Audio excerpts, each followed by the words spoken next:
Miami can mean only one thing. The players have got to stay cool. Temple, Miami next. Miami has stormed out of the gate with a full head of steam this season, led by quarterback Brock Berlin and a hard-hitting defense anchored by linebacker Jonathan Vilma. Weapons abound for the nation's number 2 team, who will follow the lead of their record-setting head coach, Larry Coker. The Canes are looking to continue their perfect season. Temple stands in their way next.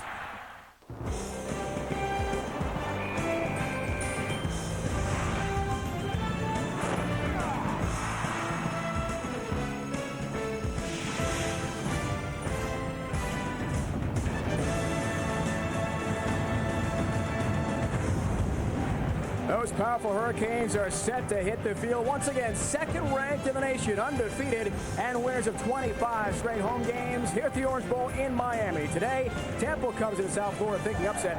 It's a Big East Conference matchup. Miami looking to extend on its 26-game league win streak. The Owls hoping for their first conference victory of the season. Hello again, everyone. Welcome to South Florida and the Orange Bowl. Glad you could join us today. Dave Ryan alongside former Rutgers coach Doug Graber. Doug, you talk about dominance at a position. Kellen Winslow defines that at tight end. Well, he really is something special. He is a rare blend of size and speed. And what I like the best, he is extremely competitive in everything he does. Watch him go up here and just take the football away. He's a lot like his dad in that respect. He can really dominate a football game. He's got, again, the speed that really can make him, watch him lower his pads here and just explode through the West Virginia team. I'll tell you, this guy is really something special. Loves to take on tacklers. Temple has got to be very concerned with these numbers. First 4 games, he was effective, 9.2 yards a grab. Last 2 games, though, 17 catches, almost 12.5 yards per reception. So for the Owls, they'll go with a 2-pronged quarterback attack. Mike McGann will start. Walter Washington, Doug, will come in later, maybe offering the Canes some troubles defensively. Yeah, they're both outstanding quarterbacks. They both have good size. This is a spread, no-huddle offense that Miami has had some problems with. This is Mike McGann. You see here on the left, he's a very tall, big, strong-arm guy. He's only thrown 4 interceptions this year. Walter Washington was a junior college All-American. He's from Florida originally. Very heavily recruited. He is now just starting to learn this offense. Both quarterbacks have got to be concerned with the return of Miami star defensive back Mo Sykes. Had a sprained knee last week, missed the Florida State game. He is joined by star linebacker John Doma. It's the Canes, it's the Owls, head-to-head next from the Orange Bowl.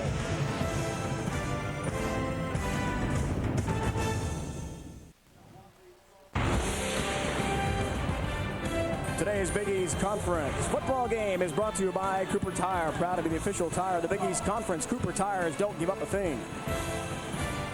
By Volvo for life. By Napa Auto Care Centers. Napa, get the good stuff. By AT&T Wireless. Reach out on a wireless service America trusts. AT&T Wireless. And by Advance Auto Parts. We're ready to advance. Advance Auto Parts. Also Hyundai. Hurry into the Hyundai winning season clearance and get great deals on any new 2003 Hyundai. Pressed on weather here at the Orange Bowl in Miami. 79 degrees. It is sticky and humid. And the winds slight, partly sunny. Chance of rain later today. Certainly know that the Temple side, Doug, can be very concerned because of the sticky humidity. You know, coming down here as the Knights coach, it was never easy. I'll tell you what, and in talking to Bobby Wallace this week, he was very, very concerned about the weather. You just can't practice. You can't prepare for it. I mean, you know, you don't have this kind of humidity up in Philadelphia, that's for sure. 6 years at Temple head coach after a great career. Division II, North Alabama, where he won 2 D2 titles. Larry Coker has set a record for the best start, 31 games in Division I college football history. 30 and won the lone loss the national championship game a year ago. Ryan Monroe will kick off for Miami. Fenton is deep. McConan receives at the goal line. To begin our game today from South Florida. At the 14-yard line, he's dragged down. 14-yard return. Marcus Maxey, the starting strong safety, makes the play on special teams. Mike McGann, junior quarterback, who last year had his troubles with 22 interceptions. This year, according to Coach Bobby Wallace, really has improved his judgment and become a much better quarterback. He'll split time, as we mentioned, top of the broadcast, with Walter Washington. And had his troubles last week against Boston College in that VC route at Lincoln Financial Field in Philadelphia. And there is a flag on that kickoff, and we're waiting to see. Holding on the kickoff. Penalty is declined. First down, Temple.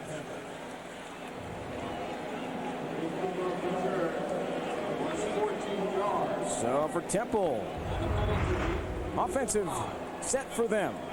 Running back McConan Fenn waited a long time for his turn behind Tenardo Sharps. Now he is the man there. Leads the team in rushing. Last week against BC, Demir Cobb became the school's all-time leader in career receptions. Here's the offensive line. C.J. Blumvall, player to watch at left guard.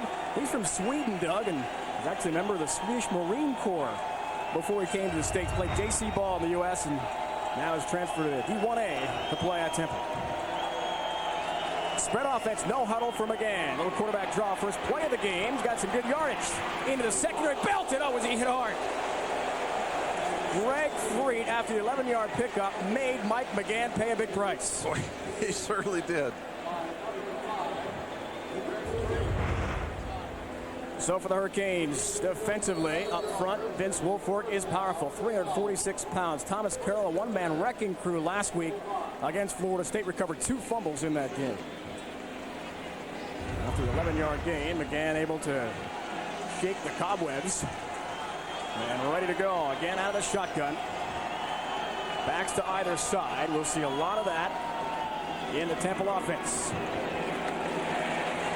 Porter is the ball carrier for Temple. He's got a couple on that first down carry. We're about 1 minute into our first quarter.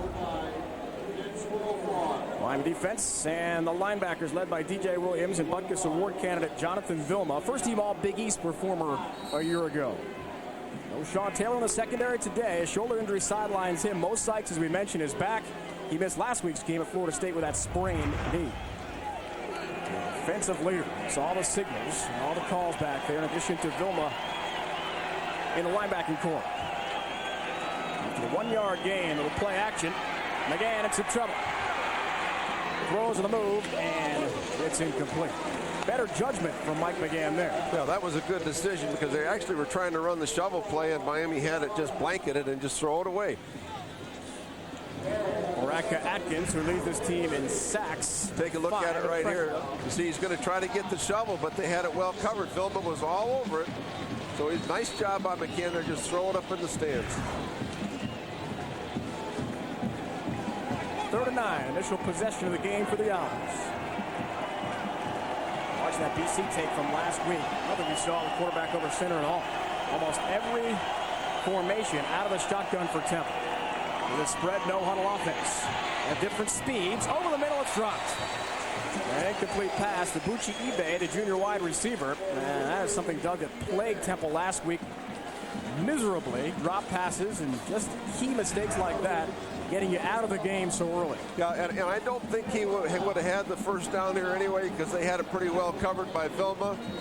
But I'll tell you what now, you know, this Miami team is going to flat hit you. Now, watch the hit right here on the quarterback after the throw. Yeah, he pulled off him. That's a good job there. That's not a penalty. Orion Harris providing the pressure on McGann. Laughlin the punter, but penalty flags will stop this one. So Roll is the deep man for the Canes. Roscoe Parrish, normally the top punt return man. Offsides on the defense. 5-yard penalty. Still 4th down. Remains 4th down. They'll punt again. Parrish was absolutely crushed on an incredible hit last week at Tallahassee. Was hospitalized for a couple of days. Will be all right, according to the coaches. Spoke with Larry Coker, his coordinators this week. So Roll is back and stands at his own 35-yard line. Temple looked like a few butterflies that opening series to me.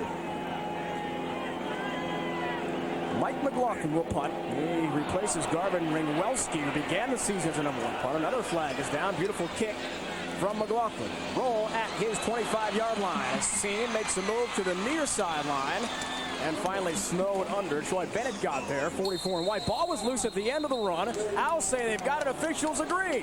And Temple takes over at about the 37-yard line of Miami. 14-yard return. Offsides on the defense. Penalties declined. 1st and 10 Temple. Everything linebacker Ryan Wallace hopped on the ball after the hit from Bennett. And Temple a break. Here it is right here. There's strip the ball right there, and out on the ground it comes.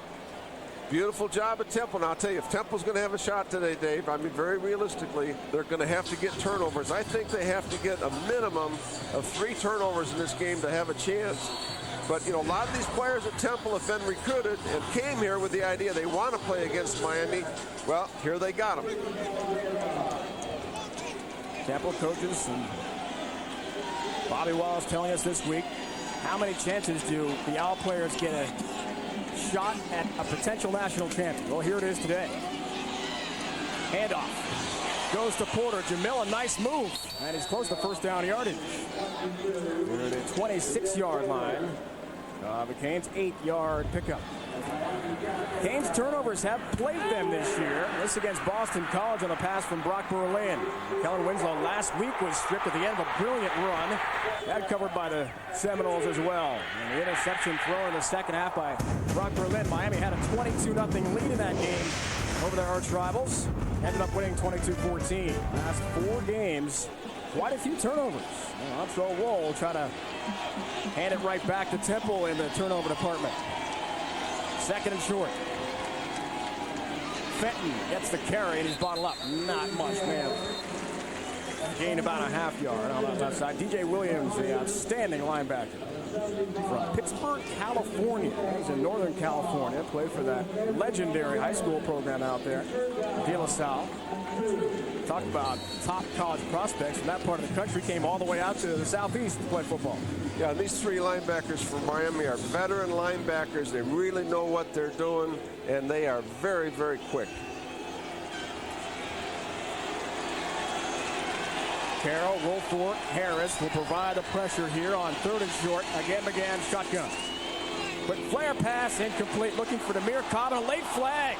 That's going to be a late hit. McGann was buried. Wilfork, the big man, was there at 345 pounds, and that is a lot of tonnage, Doug, coming at you. If you're Mike McGann, it'll be an automatic first down. And I'll tell you, Wilfork has had great penetration in this first opening series, and well, that is a very, very foolish penalty on Vince Wilfork. I mean, that is a really foolish play. They're going to call that every single time. The junior out Roughing the passer. Beach On the defense. Half the distance to the goal. Automatic. First down. Dave, I mean, he took about four steps to the quarterback after the ball was gone. Well, Larry Coker told us this week, Doug, about discipline with his team. We really wanted to shore up on some of those mental errors. And of course, our heavy favorites today, they've got to worry about a Temple team that, with the spread offense, as you mentioned, top of the broadcast, could create some trouble. Miami's been their worst enemy, their own worst enemy in this opening series for Temple. Sean Zarka and Demir Cobb, all-time leading receiver Temple history, are split out to the right of McGann. On first down, quarterback Keat, little option play. McGann inside the 10-yard line, down to about the 6. Thomas Carroll, the right defensive end, tracks him down, pickup of 6 yards. McGann, according to the coaches in our conversations, Doug, not known for his good footwork, but he looked pretty good on that keeper. Caught him in a blitz, and this is a different play, and caught him in the blitz, and away he goes, and got 6 yards. Excellent block by Goodman on the corner, and that allowed him to get a solid, really 7-yard gain. Temple has struggled in the red zone this year. They have to score when they get in the red zone. That was Phil Goodman, top of your screen, split to the left. Quarterback draw. And very close to the first down. He needed the 4 for a first and goal situation for Temple. And officials will take a look. The defensive coordinator, Shannon, is bringing the heat for Miami. He feels a lot of times when you don't start off well as a coordinator, you want to do that just to get the momentum going, get it going for yourself. Randy Shannon, Miami defensive coordinator. 11 turnovers forced in the last 3 games for Randy Shannon, that defense. One of the top young assistants in the nation, won the Frank Boyles Trophy a couple years back. First down for the Owls, for the top assistant in the nation. That's a high honor. You know, and Temple has been in the red zone 28 times this season with only 16 scores. Doug, here the Napa here's definitely the game. No question about Miami. First of all, they've got to run the football and mash these guys a little bit. They got to get 150 yards rushing, in my opinion.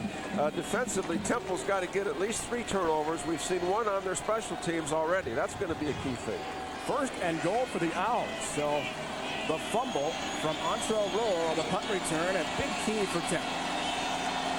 They were out of the game so quickly last week against BC. Different team today. A little shovel play looking for Fenton. And he stopped short of the goal line. Stood up at about the 2. Vilma was there, the All-American candidate. 3rd tackle already in the afternoon for him.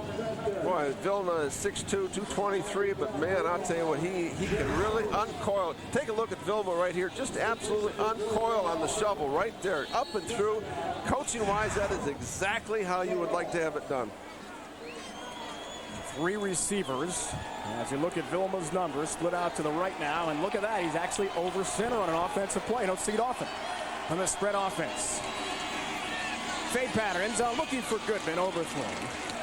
Alfonso Marshall, left cornerback from Clewiston, Florida, the senior on the cover. And Alfonso Marshall got a great jam at him on the line of scrimmage to totally take away the timing of that play on the fade route. Take a look at it right here. Look at the jam he gets right there. Forget it. That play's gone. No chance. That is a great play by Alfonso Marshall. You know, Dave, if you can get your hands on those wide receivers when you're going to press like Miami does, then those receivers are in for a long day if they can't get off the press. Doug, no question, huge play early in our game today. What an opportunity for Temple to take the lead against second-ranked and undefeated Miami. 3rd and goal, quick handoff, Porter. He dives toward the end zone, he's in, touchdown, Temple. Jamil Porter scores. And the Owls, on the 2-yard touchdown run by Porter, take the 6-0 lead and take advantage of the fumbled punt by Antrell Roll. What a great opening drive by the Temple Owls in this offense. They came out after the first initial problems. They were very composed in the rest of the drive. And take a look at it right here. It's a trap. And he does a great job of staying after, pushing it all the way into the end zone. Jared Davis will try to tack on the PAT, and he is certainly having troubles this year. Been benched for a while. Field goals have been an issue. He's just 7 of 17 in that department, but he tacks on a point after here. Jamil Porter, the junior from Rochester, New York. Quick handoff inside. Scores from 3 yards out. Nice drive by the Owls. They've got a lead.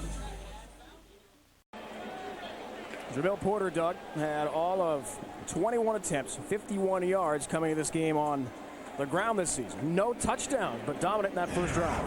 He had a great job by the backside guard here, C.J. Blumfall, right there, number 50. Good explosion and a great job by Porter pushing it in. Another one of the transfers for Bobby Wallace. Jamil Porter spent time at the New Mexico Military Institute. 3 of the Owl players in the current roster went to school there. J.C. level. Jared Davis will kick off from his 35. Jenkins back deep, in addition to Hester. And goes out of bounds. So great field position for the Canes to begin their first drive of the game. I'm not sure exactly what they were trying to do on that kickoff. That was weird. They normally hit a lot of high lobs on the kickoff. I think he just missed it. From Shreveport, Louisiana, the transfer from Florida, who beat his former teammates in an incredible comeback at the Orange Bowl earlier this year. And then the unbelievable finish here at the OB against West Virginia to keep his team undefeated. And the slop and muck last week in Tallahassee, just effective enough. Dominant performance by the Canes defense last week. Chris Ricks had no room to do a thing. Jared Payton, outstanding, a career day for him. Here's the game. Dotting the I. Hand off to Jared Payton. Up the middle he goes. Picks up 4. Ryan Wallace is in on the stop. So among the skilled players, Canes a bit depleted. Roscoe Parrish, as we mentioned, out for the game. Another devastating hit against Florida State. Frank Gore is also out with the ACL problems, but Jared Payton, a career best day at Florida State. Watch for redshirt freshman receiver Ryan Moore to have an impact today as well. Number 85 from Orlando. Offensive line as well. Very big, very effective. Vernon Carey, Carlos Joseph players to watch. No sacks allowed to the Seminoles last week. Payton again, stumbles forward. He needed the 45 for a first down. He'll be shy a couple yards, and he'll be third and short coming up. Troy Bennett into the stop for Temple. Up front for the Temple defense, Antoine Burton, a monster, the nose tackle, 330 pounds. Defensive end Christian Dunbar, a native of Liberia. His grandfather was the president of that African nation. One of the linebackers led by Ryan Wallace. He is quite a motor, never stops going. Z. Jackson, second on the team in tackles to Wallace in the secondary. Defense surrendered 158 yards last week to Derek Knight, the top runners in the nation, top 5, in fact. On third down, first reception of the day for Winslow. And he's got first down yards to the 47-yard line. Bennett again in on the stop for the Owls. And I'll tell you again, in crucial situations, you're going to see Brock Berlin right there, and you're going to see a bunch of him going to Kellen Winslow in crucial third down and 3. You know who you want to get it to right there. No question about that. Nice job of knowing what he had to do to get the first down. 7 catches, 106 yards, Doug, last week against Florida State for Winslow. It's a simple option route. Talk about reliable. It's almost like handing the ball off. He's that good. On first down, little play action. The lay handoff goes to Peyton Jarrett. Stumbles toward midfield. That's where he is stopped again by Troy Bennett. Give him 3 tackles on this drive, and he forced the fumble on the on-trail roll. The punt return that gave the Owls the ball back. Numbers for Peyton, what a story. He wore his legendary late father Walter Payton's jersey to the game in Tallahassee last week. Had it on and speaking to reporters afterwards. And said the presence was with him of my dad. 34. Sweetness. He was awfully sweet in the field last week. First ever touchdown reception for Jarrett as well. And that 8-point win over Florida State. Big Sunshine State showdown. On second down, Berlin. Incomplete, looking for Cineris Moss. On the near side. Coverage there from Ray Lamb, the junior of Fort Worth, Texas. And we've got a flag on the field, and we may have a hold here against Miami. Tasso Apostolidis certainly hopes so. A huge hulking defensive lineman for Temple. You know, Dave, this is really the first time this year we'll listen to the call. Holding on the offense. 10 yards from the previous spot. Repeats down. Look it up, 93 right here. He beats him inside, and that's what happens when you get beat. That was Chris Myers that what they got for the hold there. It was a good call. This defensive front of Temple has really had their injury problems this year. I mean, they have been in and out of the lineup, different guys every single week at every position. This is the closest they've been to being healthy all year long. Dug after the penalty, came back up to their 40. Second and 17. Kevin Beer, top of your screen in motion and more penalty trouble. Apostolidis may have been a little bit anxious. Just a little bit anxious. Line of scrimmage. Prior to snaps, offsides on the defense. 5-yard penalty, still second down.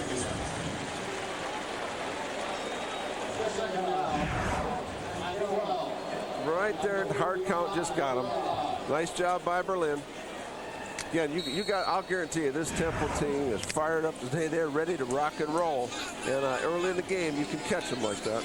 Doug, this is a different team than we saw last week against Boston College. Totally question different about it. They were so out of whack in that game. Fell behind 28-zip, and it was over early. Peyton running over tacklers. Close the first down yards. I believe he's got it to the 42-yard line. 13-yard pickup. Lawrence Wade knocked him down, but really it was Peyton who initiated the contact deep in the Owls secondary. What a run. This is just a straight power play right off the tight end Winslow's block. He got a key block right there, and that's just power running right by Jarrett Peyton. Really had a lot of injury problems during his career here at Miami, and finally as a senior, he's a guy that just hung in there. Had a serious auto accident, a lot of different problems. But his senior year, he's delivering in a big way. Yeah, Larry Coker tells us how impressed he's been with the perseverance of Jarrett Payton. From the 43 of the Owls, a little play action for Berlin. Got more. Inside the 25 of Temple, another big pickup. The redshirt freshman gains 19 yards. Ryan Moore. And another Miami first down. This is a very, very impressive throw on the play action right here, which holds the backers. And watch him throw this outcut. Man, he let that one go right on the money. And now you've got Ryan Moore as a young guy who really has talent here. He missed the spring with an injury, but he is the young redshirt freshman that really has a chance to be a great player down the road. Larry Coker, career high, 7 catches, 81 yards, and that miraculous comeback against West Virginia. It was that game you saw on ESPN. From the Orange Bowl.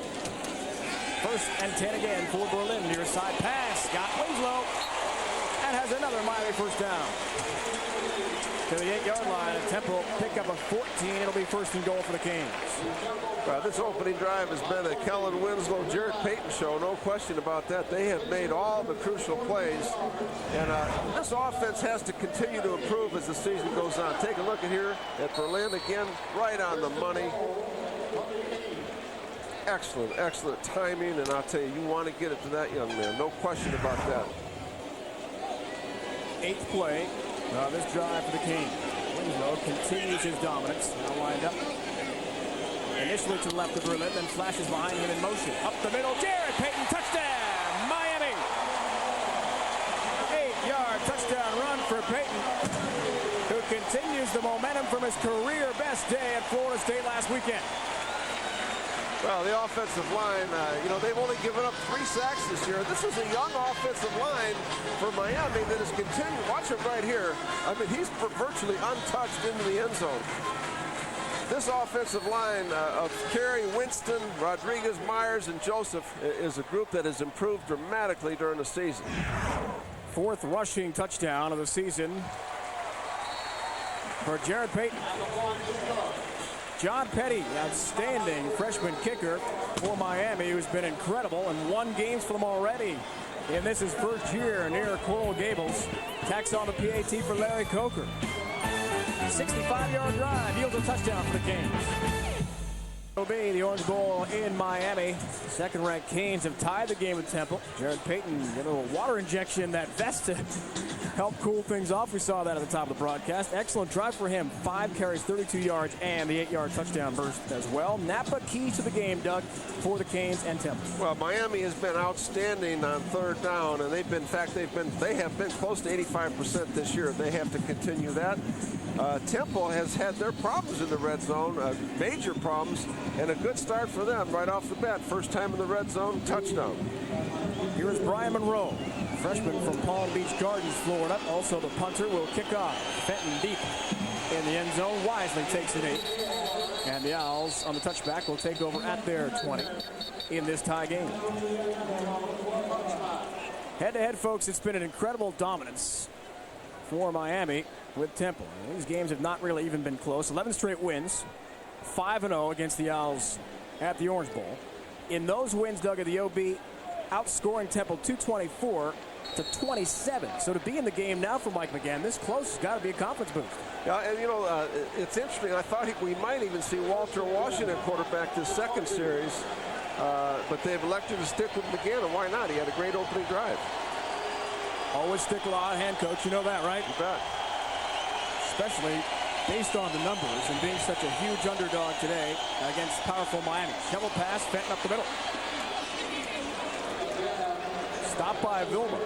A nice pickup of 7 yards for McConan Fenton, the superback senior, really waited his turn at Temple. Had some rib injury issues over the past few weeks. Finally, the coaches tell us he's healthy and ready to go today. And now we've just seen Temple substitute, and all the plays are called from the sideline. And so you'll see the whole offensive team look into the sideline to get the signal from the offensive staff. And now we got 4 wide receivers and 1 back on the field. And you can tell just from the junior living room, folks, it's a spread offense. As Doug mentioned, the 4 wideouts, just 1 back next to McGann, shotgun. Not always easy to stop. Carroll some pressure, and he tracks him down from behind. Thomas Carroll got there. Talk about speed. Wow. And we mentioned watching the game films of Florida State last week. In the muck and rain in Tallahassee, Doug, he was completely dominant. Recovered 2 fumbles and could have had a 3rd. Watch him right here to the left of your screen. Beats the tackle, and Thomas Carroll chases him down. 6'5", 230 from Lakewood, New Jersey. Man, can he go. Woo! I watched him in warm-ups, too. He is cut. This guy is built. An absolute machine. third and short for Temple. And the fans respond. Zarka is the man in motion. Fenton fumbled. He ran right into his own man. And the quarterback, Mike McGann, was quickly covered up by Orion Harris.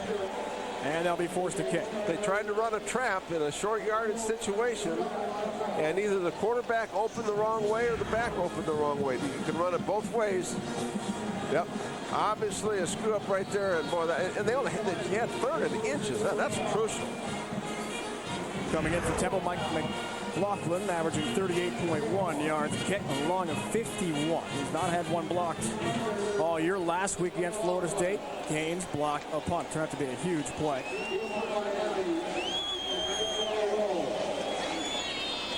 Roll is back deep again. And a booming kick from McLaughlin.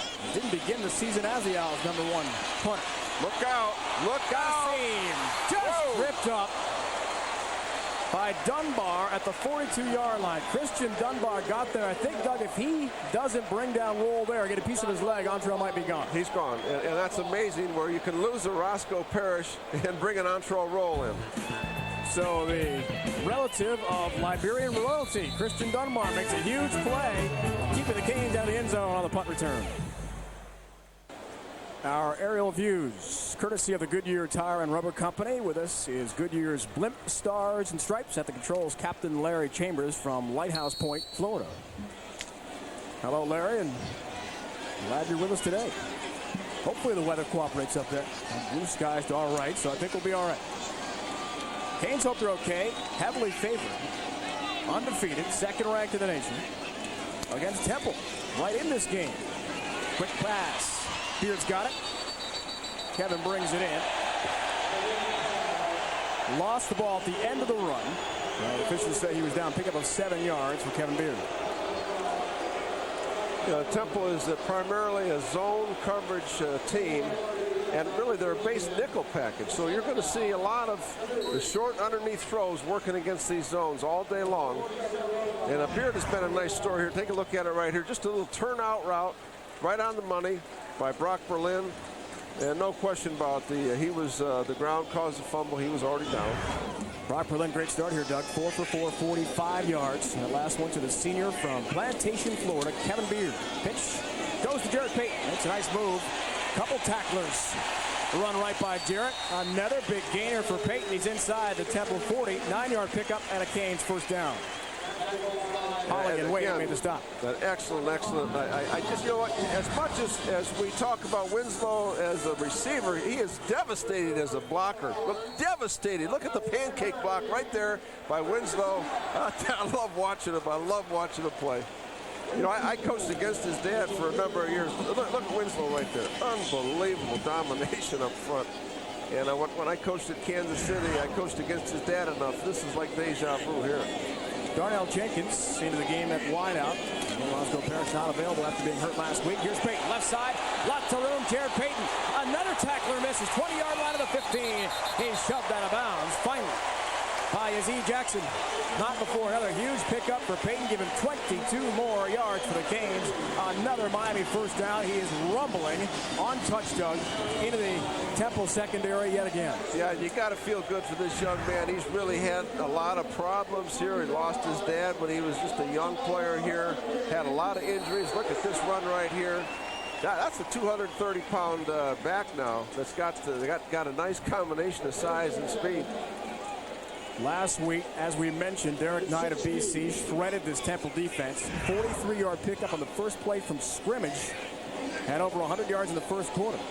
Here, Payton's got 7 carries, 63 yards in the opening 15 minutes. And he carries again up the middle this time. Just gains a couple off the right side. You know, now that Miami lost Frank Gore, who really was the starting running back coming into this season, he's out for the whole season. Look at the stats here, 8.1. Wow, that's a pretty good start here in the first quarter. But when they lost Gore with the ACL injury in the Florida game, that put the whole load on Jarrett Payton, and they don't have a tremendous amount of depth at this spot anyway. They've got Tyrone Moss, a true freshman, and Jason Gators, who's moved from wide receiver to running back. He's moved a couple times in his career. With handoff, it's Payton again. Lots of room, Jarrett Payton. Bowling pulling through tacklers into the end zone. Touchdown, Miami. 14 yards of pay dirt for Jarrett Payton, who in this first quarter has been unstoppable. 2 touchdown runs. And the Canes take the lead. Already 79 yards on the ground, Doug, for Jarrett Payton. Yeah, this offensive line, coached by Art Kehoe, the fine offensive line. Look at the execution here. Look at the job by Winston right there, number 74, a former tight end who moved to tackle this year. Redshirt freshman from Clearwater, Florida. So there's Art Kehoe. John Petty puts the PAT through, helping Art Kehoe's team to the 14-7 lead, and what a start for Jarrett Payton. Going to inject him again with some of that water into the vest to cool him down, make sure the body temperature stays nice and cool so they avoid overheating, heat exhaustion, and cramping, but he doesn't need it right now. He's doing just fine. Yeah, it's amazing, you know, how much your body temperature goes up during the game. Look at this offensive line again. Again, you're seeing the second touchdown where Payton was barely touched on his way into the end zone, and that offensive line of Art Kehoe, they are really coming off football, and they were really a work in progress. No question about that. And that is very, very urgent for them to get better here right now. There you see number 77, Chris Myers. Art Kehoe has been the one ingredient. He has been here at Miami for 20-something years through all the coaches. He is a tremendous offensive line coach. Check in with the Jiffy Lube well-oiled machine scoring drive, and you see it. Jarrett Payton, a 14-yard run, capping off a 5-play, 54-yard march, just over 2 minutes. And if you look at the numbers with Miami, they have incredible quick strike offense. 6 touchdowns before today, 2 minutes or less, Doug. 9 of 15 overall, under 3 minutes, so you make it 10 of 16 after that last one. Jamil Porter, who had the touchdown run for Temple, looking the right side, looking for some room to the 35-yard line. Nice return. As Monroe, the kicker, tracked him down. Not just a punter and a kickoff man, Brian Monroe, some athleticism. You know, it did look like he was going to bring it out, and I think Miami relaxed just a little bit on the coverage, and then off he went. We'll see how the Temple confidence affected by back-to-back Keene touchdown run. Take a moment to thank our corporate sponsor, Cooper Tire. Proud to be the official tire of the Big East Conference. Cooper Tires, don't give up a thing. Walter Washington, as promised, is into the game here for Temple, Doug. Their quarterback, J.C. transfer, who incredibly, from junior college ball, went to fall camp at Temple and has made a big impact in his first year. No redshirt year, no time off. He has fit in very well. Very, very important now that Temple answers the bell here. And he's got 240 pounds worth of power. He's finally brought down. That was a great fake. I mean, that was a great fake. Snap. Delay of game, however, on the offense. 5-yard penalty. Still first down. Rod McGinn, our referee in the Big East Conference, says that will not count. We're backing up 5 after. Please reset the game clock to 1:42. Play clock had expired. That's typical of a young quarterback. He's in the game first time, getting a little excited. Forgot to check the clock down in the end zone. Transfer from Dodge City Community College in Kansas. You know, he was offered by Nebraska. Right. He was heavily recruited. 6'2", 246-pounder, but because he just had the 1 year at JC in Kansas, he's got 3 years of eligibility. Just a sophomore now for Temple. And he is a low, big guy, 240+. Here's Porter, tries the left side.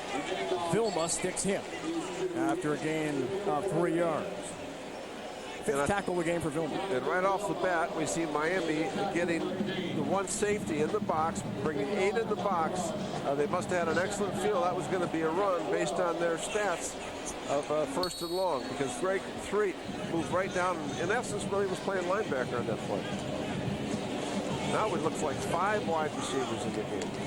3 to the right of Washington, including Buchi Ibe, 14 in white. Split all the way to the bottom of your screen, to the far right. Lost the snap. Ball loose. Vilma covers for Miami. Jonathan Vilma makes a great defensive play. Temple, a key turnover, and the Canes take over. Great job by Randy Shannon, Miami defensive coordinator, because when you get a no-back offense like this, that's what I like to do. I want to blitz it every single time, and they certainly did. And again, Walter Washington got a little excited there. Saw the blitz coming, forget to look the football in on the snap. Second fumble recovery of the year for the star linebacker John Vilma, senior. Jason Gathers is into the game. Will be dotting the I here. Behind Brock Berlin. Play action. Kevin Beard. 15-yard line, makes a move. Looking for the sideline, and the goal line is knocked out by Yazzie Jackson. Pick up a 13 for Beard. Another first down for Miami. Yeah, and I'll tell you, you just cannot lay off a receiver like Beard that much. I mean, the corner gave him fully 11 yards here. Just look at all the room out here. And I'll tell you what, you cannot do that to a quality receiver, because now you can't come up, and now you got to make a great open field tackle because you let him get set. Mike Polly helping out on the tackle for Temple. First and goal, just inside the Temple 10. That's Winslow, the man in motion, behind Berlin. Gathers. Just a couple yards up the middle. Give him one. You mentioned he has changed positions a couple of times. And Delray beat Florida. Played both tailback and wide receiver. Senior team player. He's going to do whatever the coach is asking him to do. Whatever I can do to help coach, that's what I want to do. Great attitude. And I'll tell you, Temple looks a little bit out of breath here already on this first series. And you bring these kids down to this heat and humidity from Philadelphia. And if they're on the field a long time, you've got to rotate players. You have to. Kyle Kobia and Gathers behind Berlin on second goal. The 1-yard pickup. Gathers again. The middle he goes. Inside the 5. Trips ahead to about the 4-yard line of the Owls. That's where it'll be third and goal. Yazzie Jackson's third tackle of the game. Free safety defensive leader for Temple. That is the end of the first 15 minutes from the Orange Bowl in Miami. Great start for the Owls on the recovered fumble punt. And Porter scored for Temple. However, the rest of the quarter certainly belonged to Jared Payton. 2 touchdown runs. The Canes marching again deep in Temple territory when we come back to the Orange Bowl in Miami.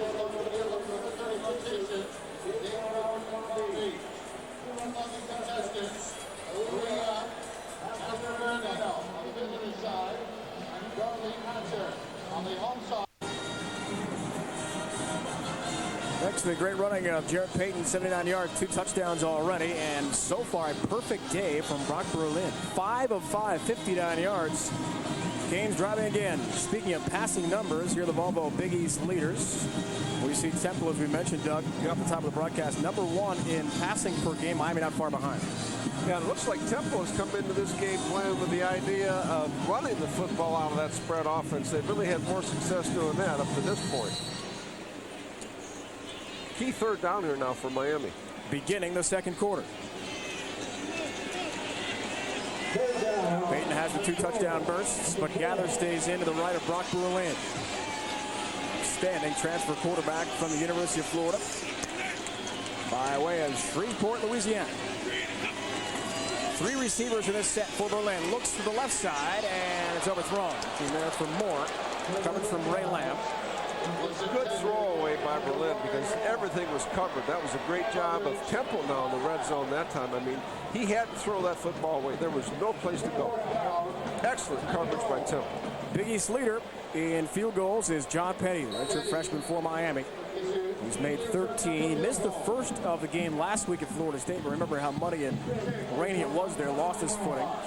And he was perfect the rest of the way. School record, 5 field goals, including the game winner here on that huge Thursday night victory on ESPN over West Virginia. 21-yarder, freshman, and he continues his great kicking this year. Field goal for the Canes. Temple, another crack at it when we return to the Orange Bowl. Big East action continues. Let's check in with our ESPN game track, Doug. First quarter, big play early. Antra Roll had the fumble. Bennett caused it. And then Jamil Porter cashed in for the Owls, but Jared Payton from that point on really took over. Yeah, they really answered the bell here, that Miami offensive line in particular. Huge first quarter. Jared Payton, and then the field goal just moments ago. From John Petty. Brian Monroe, very short kick. Free ball. That one's got to watch out. Fenton eventually picks it up and stumbles outside the 20 to about the 22. And the miscommunication could have been disastrous. We saw that last week in the Florida State game, Doug. Little kickoff down the left sideline was grabbed by Miami out of midair. Player kept his feet in bounds, and an incredible play gave the Canes the ball back. Especially when you're kicking into the wind, which they were. That lob kick just hangs up in the air, and you know you have to make loud, clear decisions and call it out. And I like it here by Bobby Wallace, head coach. Come right back with Walter Washington. Had that very, very tough opening. I think only 3 plays. Get him back in there, get his confidence going. Play clock violation and the fumble. It was recovered by Vilma on the shotgun. From the 21, Temple starts its drive. Harris. Wow. Running over tacklers. Jamal Harris made that Washington carry. Walter Washington, the quarterback, keeps himself. And we talked about his power. 19-yard pickup for Walter. 245-plus pounds. That is quite a punch. Quarterback draw all the way, no question about it. Nice block by the left guard. Watch this right here. Whoa. That's like a fullback. And that's Mo Sykes, the star safety for Miami. He just got steamrolled by Walter Washington. Oh! Hey. That happened last week in the Boston College game where he laid out an Eagle defensive back in the same fashion. This is Fenton. Double team. Williams brought him down, the outstanding senior linebacker. His 3rd tackle of the afternoon. You know, and this looks to me like Temple is taking a page out of the West Virginia notebook in that they run the same style spread offense, but West Virginia runs the ball very well out of the offense, and that is clearly what Temple's trying to do today. And I like the philosophy because I'll tell you what, this front 4 of Miami can flat get up the field on you and rush the passer, which we've already seen. You've got to get them back on their heels a little bit. Shotgun for Washington. Fakes an option pitch, keeps, and it's buried. Santonio Thomas got there, a loss of 2 for Walter Washington. That sets up a long 3rd down play for Temple. And on my count now, that is the 6th time today they've run this little shovel pass, trying to hit the shovel right there. And Vilma, again, had it really well covered. You might want to go to some different plays. Now, I think Miami's got that one smelled out pretty good. McGann comes back into the game on this 3rd down play. 3rd and 9, just outside the Temple 40. 2 receivers to his right. Conan Fenton is the man in motion. Oh, quick kick from the quarterback. Trying to catch Miami on its heels. Fair caught. Nice play by Sykes at the 35-yard line. Now that is where Miami takes over. 24-yard punt from the quarterback. That was really, really heads up right there. It's a fair catch, that ball. Trickery from Bobby Wallace, his team down by 10.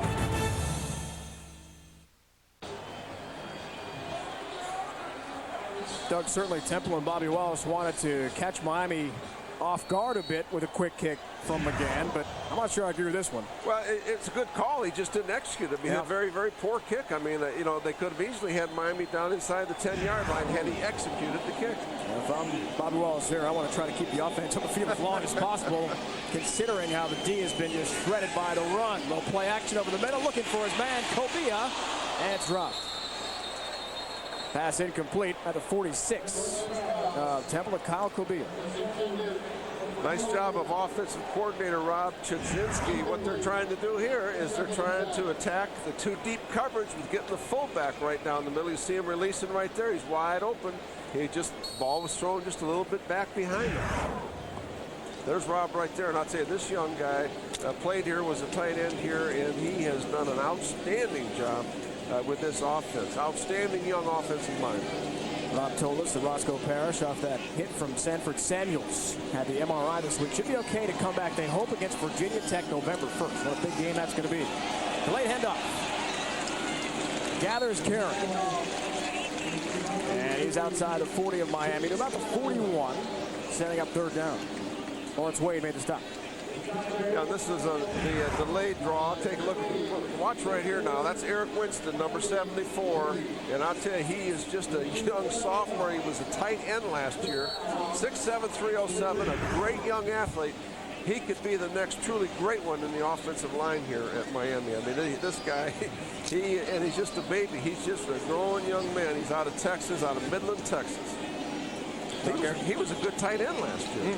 Eric said, plain and simple, we cannot be dominated by anyone, anytime. Putting that challenge out to all comers. In this case, it's Temple. Little screen pass. Gathers. Makes a nice move. One tackler misses. First down yardage out to the 49 of the Canes. Troy Bennett tracked him down. 7-yard pickup for Jason Gathers.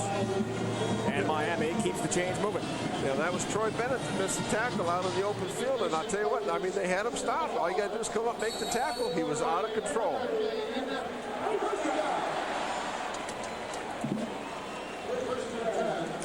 Told you about Gathers switching positions a couple times in his Miami career. He's got that versatility. Bennett takes a seat on the Temple bench. Good hands as a receiver. As we've seen, can run the ball effectively as well. He'll carry here on first down. Runs into trouble on the left side, tries up the middle, and is snowed under by the cherry and white. No pickup there for Gathers. And to me, this is really the whole key to the football game. This Temple front seven has got to somehow find a way to control this bruising Miami running game. And they're going to keep bringing it now. They're going to keep bringing it the whole game. You're going to see 2 or 3 backs in there, but this offensive line, if you let them get going, they can dominate you. Ryan Wallace, 7th in the NCAA in solo tackles, 8.83 a game, in on that last team. Along with Adam Fichter, the nose tackle, 58 in white. 2nd and 10 from the Canes 49. Pass drop by Everett, incomplete. I think that ball was tipped at the line of scrimmage. I believe it was tipped. Now that sets up the 3rd and 10 here now. I want to see what Temple's going to do defensively. They have not had the answers on 3rd and long so far. Kevin Everett, the junior transfer, originally from Port Arthur, Texas, transferred from Kilgore Junior College. There's 2 catches this year, playing behind a pretty good tight end and a guy named Winslow. He'll learn this year behind true greatness. 3rd and 10 coming up. The officials will give us a whistle and a timeout. Had some confusion. Only had 10 on the field on defense. Owls use their first timeout of this first half. They're down by 10 to Miami, ranked 2nd in the nation, undefeated at 6-0.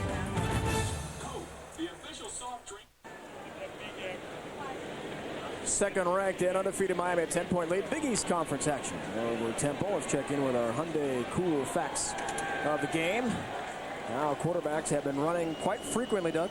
You know, that's obviously the game plan coming in here to try to somehow control the clock, get the quarterbacks rushing the football. And they've been somewhat effective doing it, but still, Peyton for Miami has more rushing yards than both of the Temple quarterbacks put together. Gathers still in on this drive. We've not seen Peyton after the 2 touchdown runs in the first quarter. Got a big 3rd down and 10 from the 49 of the Canes for Brock Berlin and Miami. 3 receivers in. Shotgun for Berlin. Steps into the pocket, fires. Got his man. Ryan Moore brings it in inside the 35-yard line of the 34. Yazid Jackson brings him down after a gain of 17 for the Canes.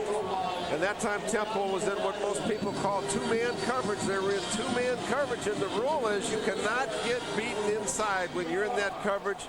And the corner got beat inside badly by Ryan Moore. He made an outside move and came right back and beat him inside. Temple has a player shaking up at about the 46-yard line. You can see top left of your screen there. Again, the cool facts. 79 yards for Jared Payton. Temple 51 total yards. Had that early touchdown from Jamil Porter, and since then, not much going offensively from either quarterback.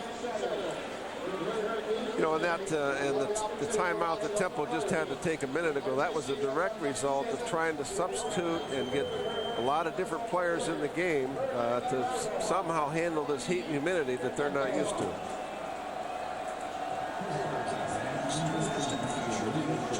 Check on the injured player for Temple as soon as we get some information for you.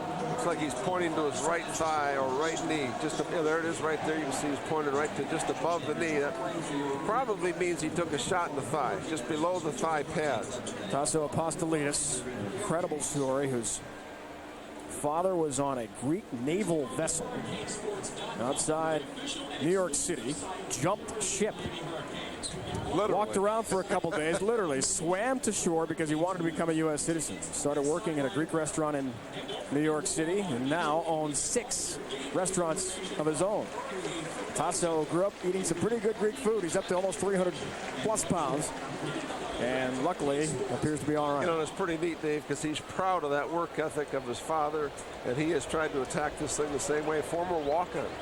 That just kept working and worked his way up, and now is a full scholarship and really probably their best down player up front. That would be a tough loss for them if he's out for the game. Tasso says in high school he had a coach tell him, Tasso, you'll never even play Division III football. So he's very proud of a walk-on to scholarship status at Temple. 7th play of this drive. Little play action. Near side pass. Here's Winslow. Spin move. Stays on his feet. Wow. Brilliant footwork again from Kellen Winslow, who somehow makes tacklers miss. That is anticipation and instinct both. It's really got wide receiver type skills running with the football. Take a look at it right here. He in essence, is a 6'5", 250-pound wide receiver in my mind. And I'll tell you, it's scary. He's a lot like his dad, who I saw a bunch of. I was the secondary coach at Kansas City when his dad was in the heyday at San Diego. And believe me, folks, it's very similar. What a talent. Extraordinary player. It's not often you see a tight end be so dominant at this level. He is just that. Gathers almost lost the ball, regains with a flag down inside the 5-yard line, and we'll check out the marker. Yeah, and I think this is an illegal crack by Miami. Ryan Moore, the flanker, came in and cracked on the outside backer. Gerard McGinn says a holding call. The initial indication from the officials. And, of course, Bobby Wallace will take that. Heck yeah, man. We'll take anything we can get. Well, he's done holding a great job. On the offense.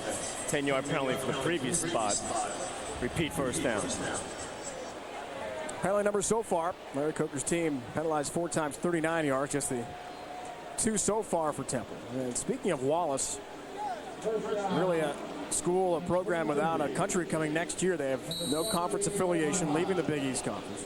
Miami, of course, has gone to the ACC, as is BC and Virginia Tech. So Bobby Wallace told us, hey, we got that stadium now, Lincoln Financial Field in Philly, where the Eagles play. Beautiful new facility, and hoping to latch on again with the Big East or someone else to keep the momentum of their program going ahead. It's not easy to accomplish what he has in Philadelphia. Screen pass. It's Gathers. 20-yard line, stumbling in inside the 15. 14-yard line of Temple, 14-yard pickup. Antoine Burton tracked him down eventually, the senior from Buffalo, New York. And this check down is a direct result of speed. Why? Because their wide receivers push the safety so far back that opens up the check down to Gathers.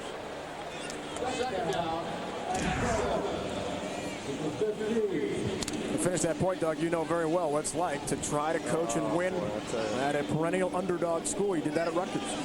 Bobby has done a great job with this Temple program, and you look at the record and say, what? But I'm telling you, it is not an easy situation. And he's used to winning at North Alabama, 2-time Division II national champion. Little flash pass there to Winslow, incomplete. Coverage from Ryan Gore. That was the exact same route they had so much success with against Florida State last week in the double crosser. And there's Bobby Wallace. And I'll tell you, folks, he did a great job at North Alabama, and he has done an outstanding job here at Temple. Forget the record. You know, a job like this can wear on you mentally after a while. His staff has been so loyal to him. They've hung with him all the way. And really, he had hoped this would be his best team this year. Just had a tremendous amount of injuries to that defensive front. This past Sunday, it's announced that he'll be inducted into the Alabama Sports Hall of Fame. Football member. That comes up May 15th in Birmingham. Alabama next spring. Congratulations to Bobby Wallace. Certainly a high honor. Shotgun for Berlin. Flush from the pocket. Throws on the move. Gathers. Got room. Plowing his way to the end zone. Touchdown, Miami. 15-yard touchdown play. Jason Gathers, who knows what to do with the football after he makes the catch. He was a running back after all in the open field. Almost unstoppable there. 23-7 Canes lead. And I'll tell you, you could almost see Brock Berlin's confidence grow. This is a heads-up play by him. He can slow the game down and see him will come open right there. Get him the football. Get your playmakers the ball. Let's go, Canes!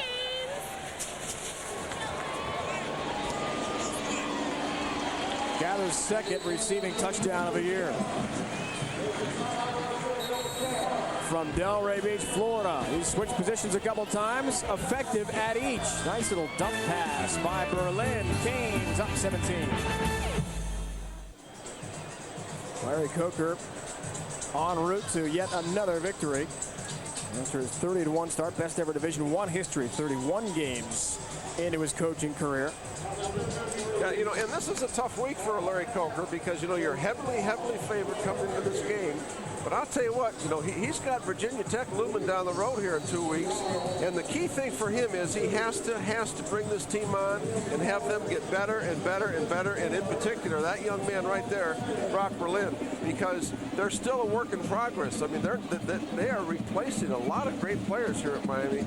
They have to continue to improve. Mark Jett will handle kickoff duties here for the Canes. Another short kick.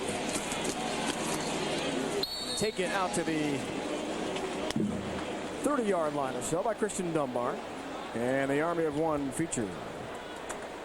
Time to take a look at the Army of One, brought to you by the United States Army. Larry Coker, we talked about the incredible start. 29-0 in regular season play. The lone loss, of course, was last year's Fiesta Bowl to Ohio State in double overtime. Mike McGann is back in, quarterback for Temple. Two-time Big East Coach of the Year, Larry Coker. Lifetime assistant coach and finally got an opportunity to be head coach. Man, what a job. Talk about taking advantage of your chances. Delay handoff, little communication issue. Taken there by Jamil Porter, who breaks free. Jamil Porter, 10-5, dives in, touchdown Temple. 69 yards of pay dirt for Porter, his second touchdown of the day, and Temple's alive and well. They caught Miami in a safety blitz, and he hit the right gap. They hit the weak side, what we call the weak side A gap, caught him in the blitz, and he was off to the races. Once he beat the safety, that's it, all the way. Take a look at it right here. There's the blitz right there. You see the safety, number 5, and he's off to the races, and he beat Sykes, and that's it. He's gone. Nice job of sticking in the end zone, and again, they're running the football very well. What a burst from Porter as he sprinted away there from Montrell Roll. The last crack at stopping a touchdown run for Miami. PAT successful Jared Davis. The longest run play against the Canes this entire season belongs to that man, Jamil Porter, 69 yards. And Temple is just down by 10.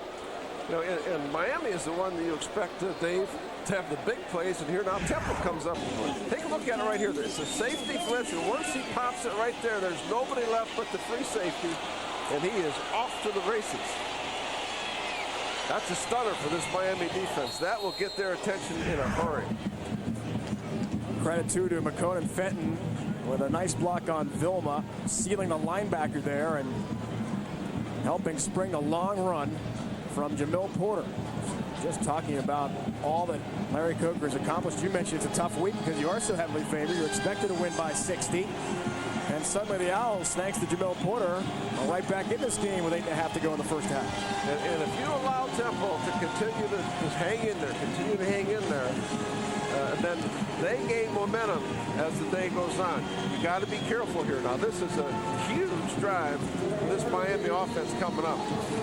Strong wind behind Jared Davis, kicking here from right to left in front of us. Open end of the Orange Bowl behind him, and it's really gusting. Darnell Jenkins and Hester are deep. Devin Hester, the true freshman, a 97-yard kickoff return for a touchdown against Florida earlier in the season. Short kick. It is Hester. Just inside his 15-yard line. Stood up, still on his feet, somehow kept the run alive. It's finally brought down by Mike Hawley outside the 25-yard line, about the 26. We got a penalty on Miami here, all the way up at midfield. And check out the laundry. A nice effort from Hester.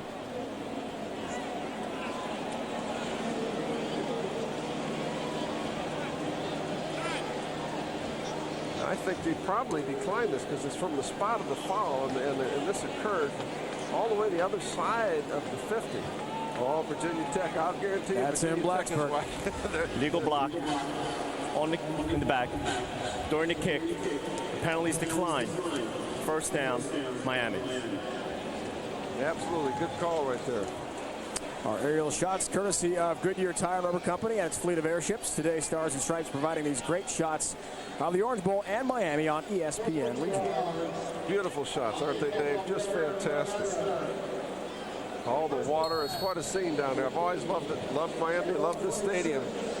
Coached a lot of games in here against Dan Marino and that crew when they were here.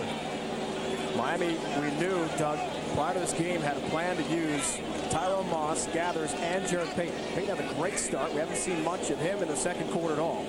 Gathers is now out, and Moss is in. Freshman from Pompano Beach, Florida. Quick pass. Flags all over the place. Brought in by Darnell Jenkins, but we'll see if that's coming back as well for the game. Looks like that's going to be a hold on number 85, Ryan Moore, the wide receiver. A little sloppy here by Miami. Yep, that's exactly what it was. Fifth penalty of the game for them. Yeah, they'll definitely take this penalty now.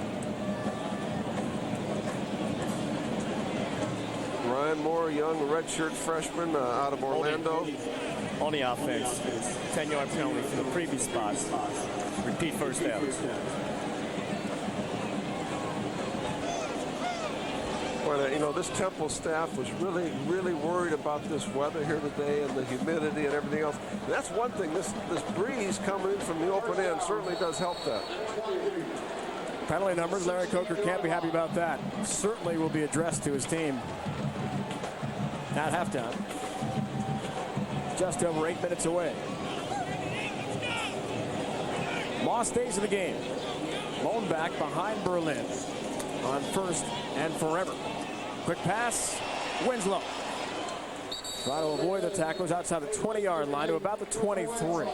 Did you see that catch by Winslow? He reached all the way back across his body. He is fun to watch out there. That was not a great throw, but he made a great play out of it. Take a look at it right here. Watch him come all the way back. He bumped off there. Makes a great reaction back to the football. A little bit reminiscent in terms of the athletic movement of his body. The way his father could execute that sort of play. And how about the catch against West Virginia on the 4th and 13 in this very building? Clutch play. We've got a penalty here, offside. Looks like Temple a little bit anxious at the line of scrimmage. And that twisting, extraordinarily flexible catch by Winslow kept that drive alive. And, of course, Petty won it with a field goal. This call is encroachment. You know, and his dad was bigger. Offsides on the defense. 5-yard penalty. Still second down. Kellen Sr., I think, as I recall, was 6'6", about 265, but he's nowhere near as fast as Kellen Jr. Both extremely competitive. I mean, that's one thing that really stands out in my mind as I watch him play. He is so competitive. He has to win in every single thing he does. Hates to lose, Larry Coker says. Hates it. He is outspoken. Sometimes that swagger can be perceived as being overly cocky. But he backs it up with extraordinary ability. Play handoff, Moss. Got some room. Tyrone Moss to burst. Into Temple territory. Still on his feet. Spun down finally. Now about the 35-yard line, pick up a 36. Tyrone Moss, the freshman, eventually tracked down by Lawrence Wade. And he's a true freshman, and look at the burst that he shows here. I tell you, that's what Miami can just bring him off the bench. Look at this. Look at the legs on him, and look at that burst. And barely goes down right there. Impressive-looking young runner right here. One of the top running backs in the history of Broward County here in Florida. Incredible high school career. Just had 67 yards total. Those are the numbers heading into today. They ballooned considerably after the long play there. Cobia the carry. A quick fullback dive up the middle. And he picks up a couple of yards inside the 35 to about the 32. Wade again on the stop. Lawrence, the junior Owlback from Washington, D.C., now has 5 tackles on the day. And the depth of this Miami program has always amazed me because, you know, Cobia, who just carried the ball, fullback, and you got Quatrine Hill at fullback, who also was outstanding, was a starter last year. I mean, there are 2 outstanding fullbacks, and they fight like crazy for playing time and work hard in practice, have to. That's the only way to hit the field. Back to the eye. Moss still in there. 2 receivers in. Little play action. Rolling right. Berlin now in some trouble. Johnson trying to track him down. He throws it away. Lots of pressure put on from Jason Johnson from Camp Hill, Pennsylvania. The sophomore at 6'2", 255 pounds. And he had Brock Berlin directly in his sights. What we've seen today now is Brock Berlin making great decisions early in the season. You know, he threw a lot of interceptions, was a little bit too antsy to make things happen. Slow things down. If it's not there, throw the ball away. We got a great football team around you. We don't need you to be Superman. Just have to do your job. And he's certainly now learning how to do that in this offense. 4 of 5 so far. Try to increase the number on 3rd and 7. Canes being threatened a bit here by Temple with some outstanding running. Big plays for the Owls. 3rd and long. Berlin steps into that throw and dumps off to Moore. Takes on Wade, takes him out to the 25-yard line. Very close to the first. He needed to be just inside the 25. I believe he got it.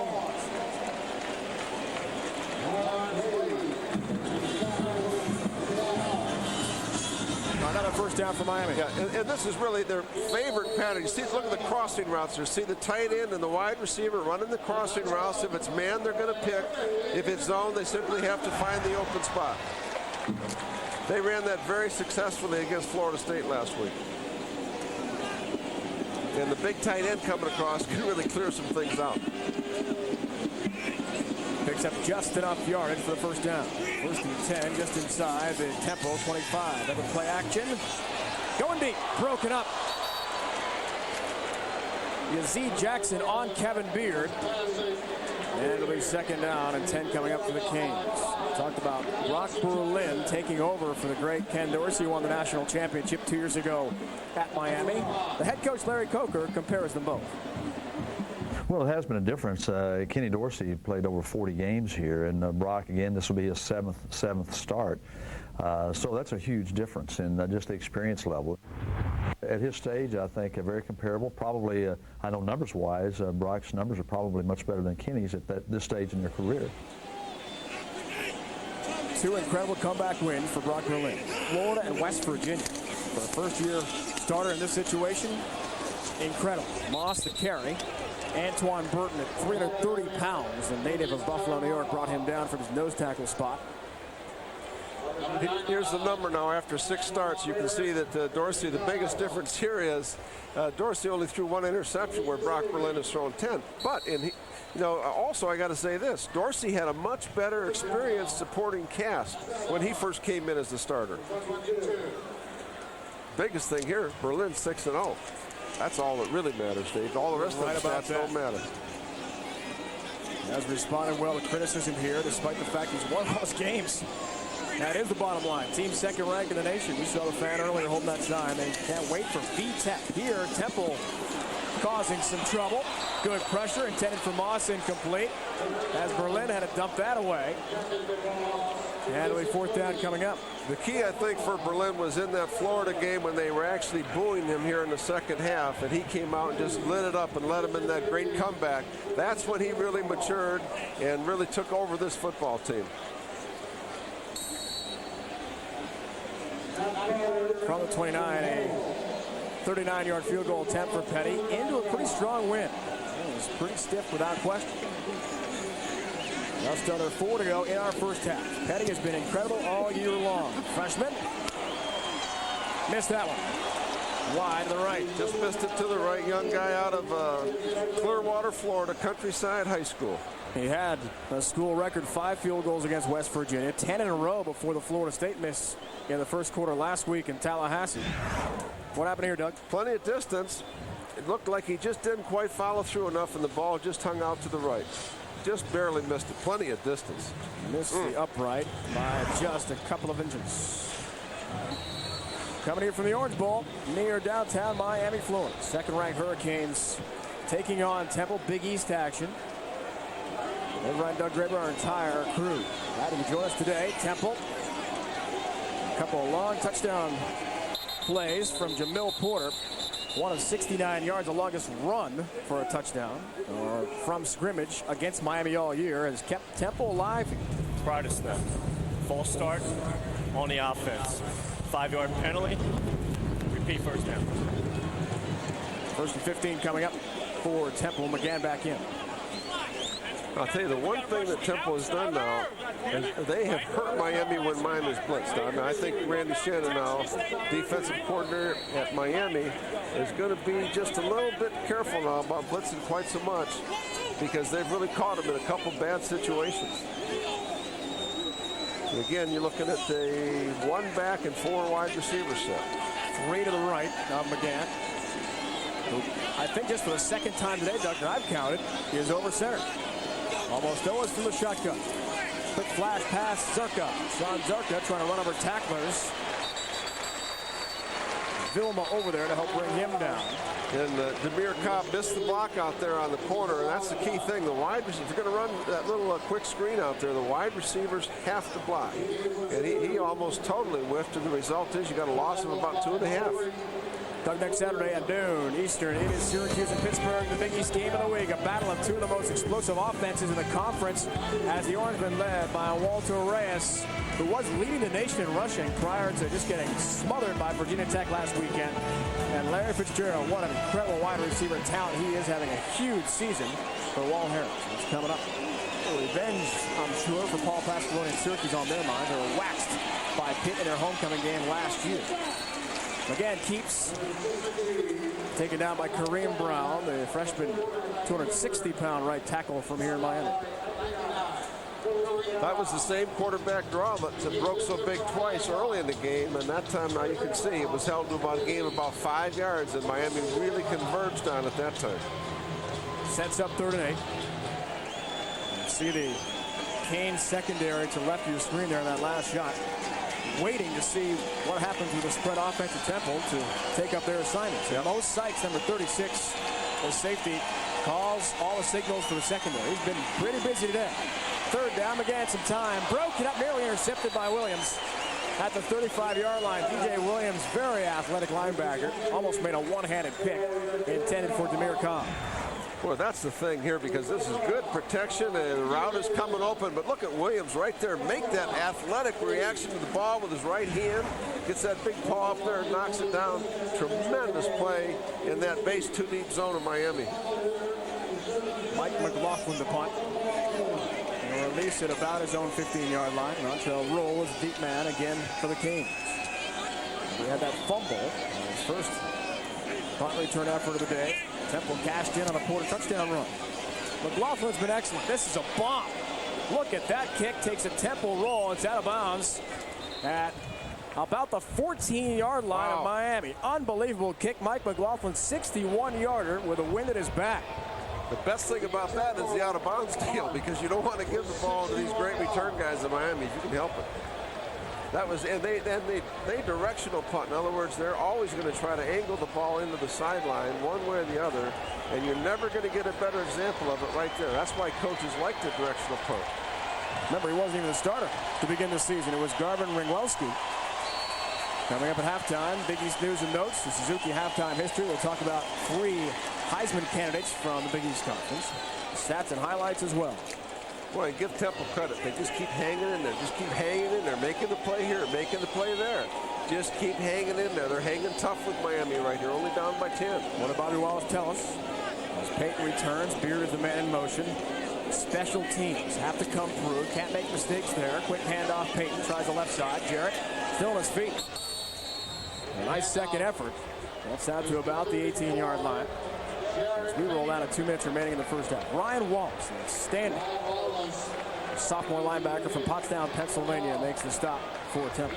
He's good. And now here comes Miami in a no-huddle offense. They're going to give Temple some of their own stuff.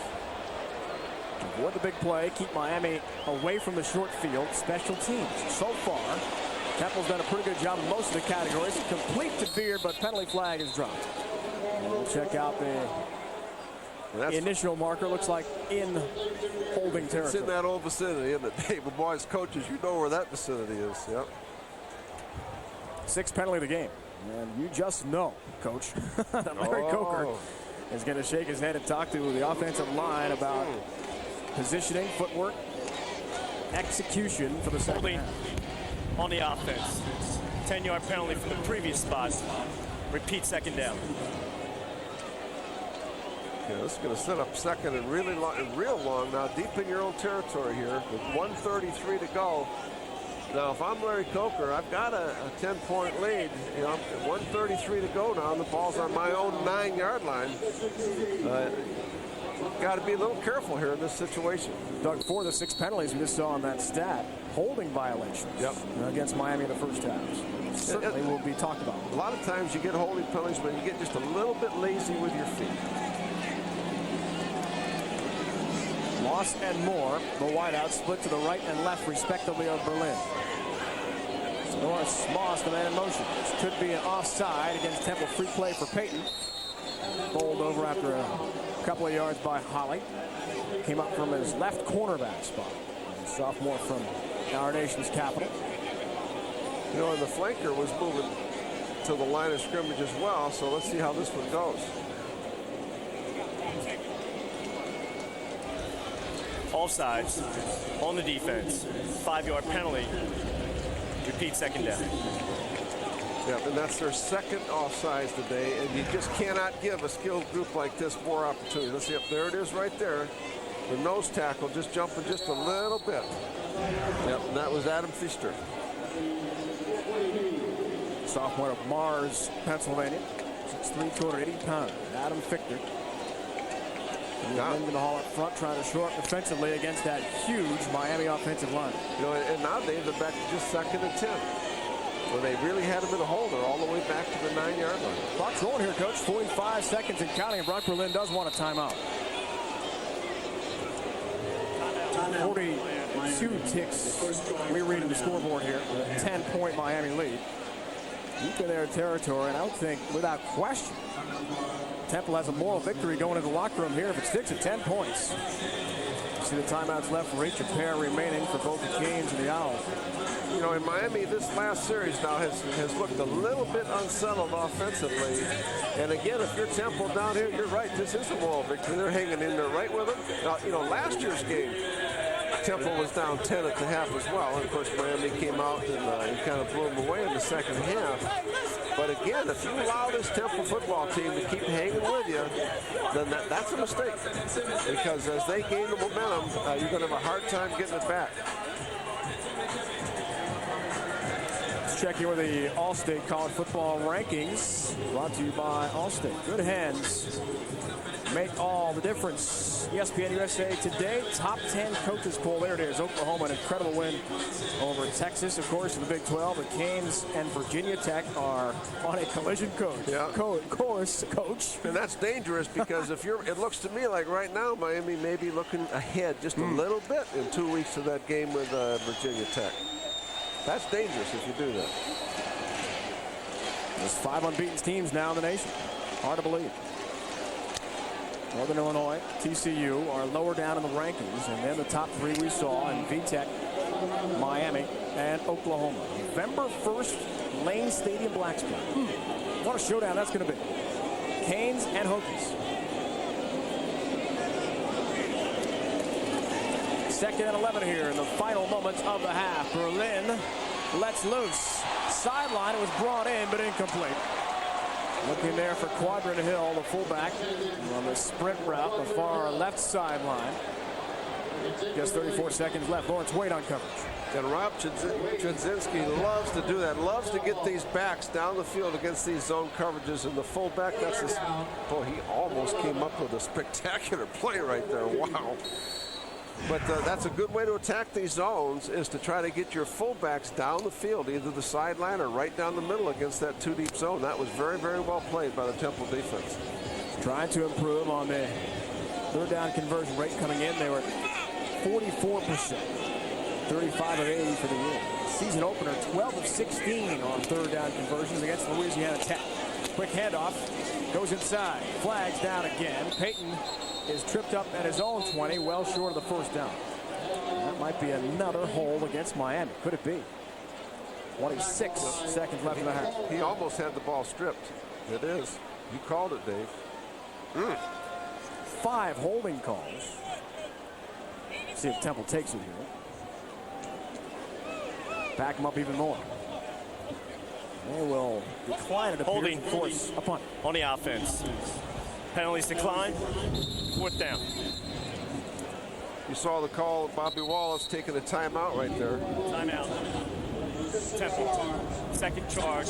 Timeout of the half. Well, as you mentioned, Doug, sometimes a huge challenge for a heavy favorite and a head coach like Larry Coker, knowing that his team is supposed to just bludgeon a school like Temple and advance on to that big game against Virginia Tech. What does the coach think?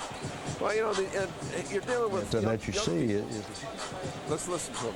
Let's listen to Larry. You're dealing with young people, though, you know, and you never know for sure. You know, you had Florida State one week, and now you got Virginia Tech coming up after this game. It's easy to lose your focus a little bit. Here's Coach Coker on being the heavy favorite today against Temple.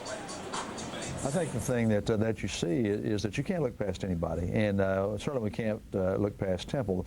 They lead this league in passing offense. They lead the league in sacks. There's a lot of positive things going on at Temple. Bobby Wallace always does a great job coaching. They're a tough team. They're well coached, and we know it's going to be a challenge to beat Temple. He was right. Yep. Now, if I'm Temple, I really come after this punt hard. I mean, I sell out the farm, and I'm coming after this baby. First punt of the day here, Coach. Yep. For Monroe and Miami. Yep. He's close to his 10. Demir Cobb is the deep man. Ryan Monroe, left-footed kicker, the freshman, out of Palm Beach Gardens, Florida. This is just like a basketball timeout. You want to see how they're going to line up, and now you're going to decide what you're going to do. That's exactly what that is. Because Miami brought the wide receiver in, so now Temple's going to rethink exactly. There's Bobby Wallace. He's the guy coaching this one all the way. And they're definitely going to come after this one hard, and they're trying to get it set up right now exactly what angles and what gaps they're going to hit, especially when they bring that split end in to a tight end spot. Can't take the timeouts with you, so Coach Wallace will elect to use another play stoppage here with 28 seconds to go. Set up either the big block rush or the return. We'll see. Cobb's got some great speed, the all-time leading receiver in Temple history, and the timeouts have been fully used. Both of these head coaches are very, very involved in the special teams. Larry Coker goes to every special teams meetings, and you see right there, Bobby is running the total show for Temple on their special teams. Monroe averages just over 37 a kick, and a long of 47 this year. Nobody deep. And you're right, they brought Demir Cobb in. You need a good snap here is the key. Owls go for the block. Cobb does drop back a bit. Monroe releases the kick. High floating punt that lands at the 44-yard line. Temple, a very good Miami bounce inside the 25. 56-yard kick for the freshman Monroe. The key thing there was that was a great snap that really allowed the punter to get into rhythm and get it off. And if you have a great snap and a punter that's pretty quick twitch, they're very difficult to block.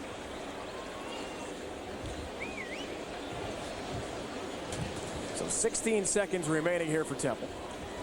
That young man is a heck of an athlete there. You know, he's a freshman, true freshman, punter, but he's also, I mean, he's a defensive back, wide receiver. He is a heck of an athlete. I watched him in the pregame, man. He can bomb the football punting. Involved in a special teams tackle as well in this first half. Temple takes a knee. And that'll do it for the opening 30 minutes from the Orange Bowl. Give Temple some credit for not only hanging in there, they are in this game with second-ranked and undefeated Miami. Just down 10. Coach Wallace being escorted off Mike McGann. And Washington. A two-pronged quarterback attack for Temple has been effective. Jamil Porter, 2 touchdown runs for Temple. And despite some happy times for the Ibises here in Miami, Porter and Temple alive and well, just down by 10 at the Orange Bowl in Miami, Florida. More on the way.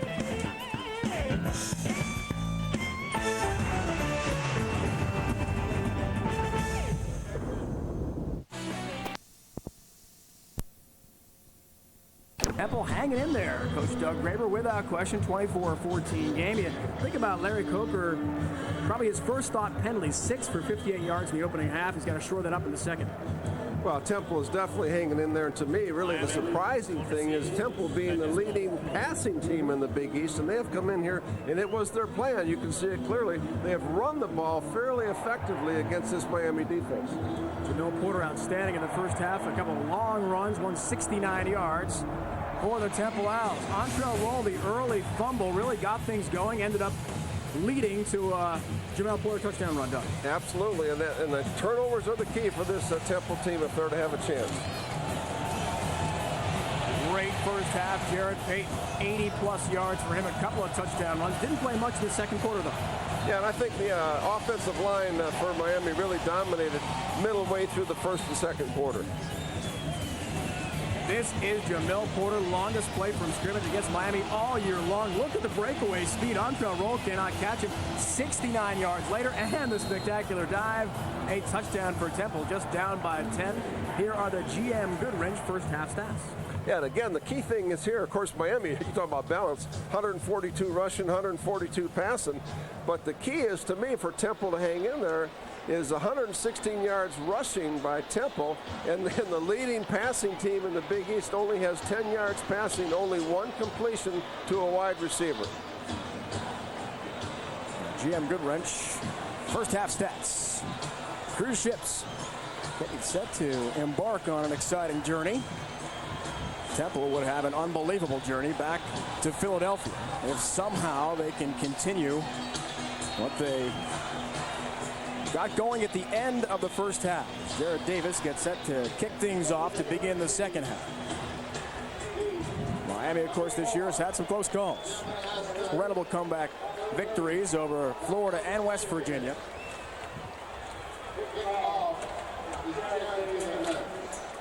Davis the boot to Jenkins or Hester. With the win, Hester wisely will take a knee, and the Canes will take over 1st and 10 from their own 20-yard line to begin the third quarter.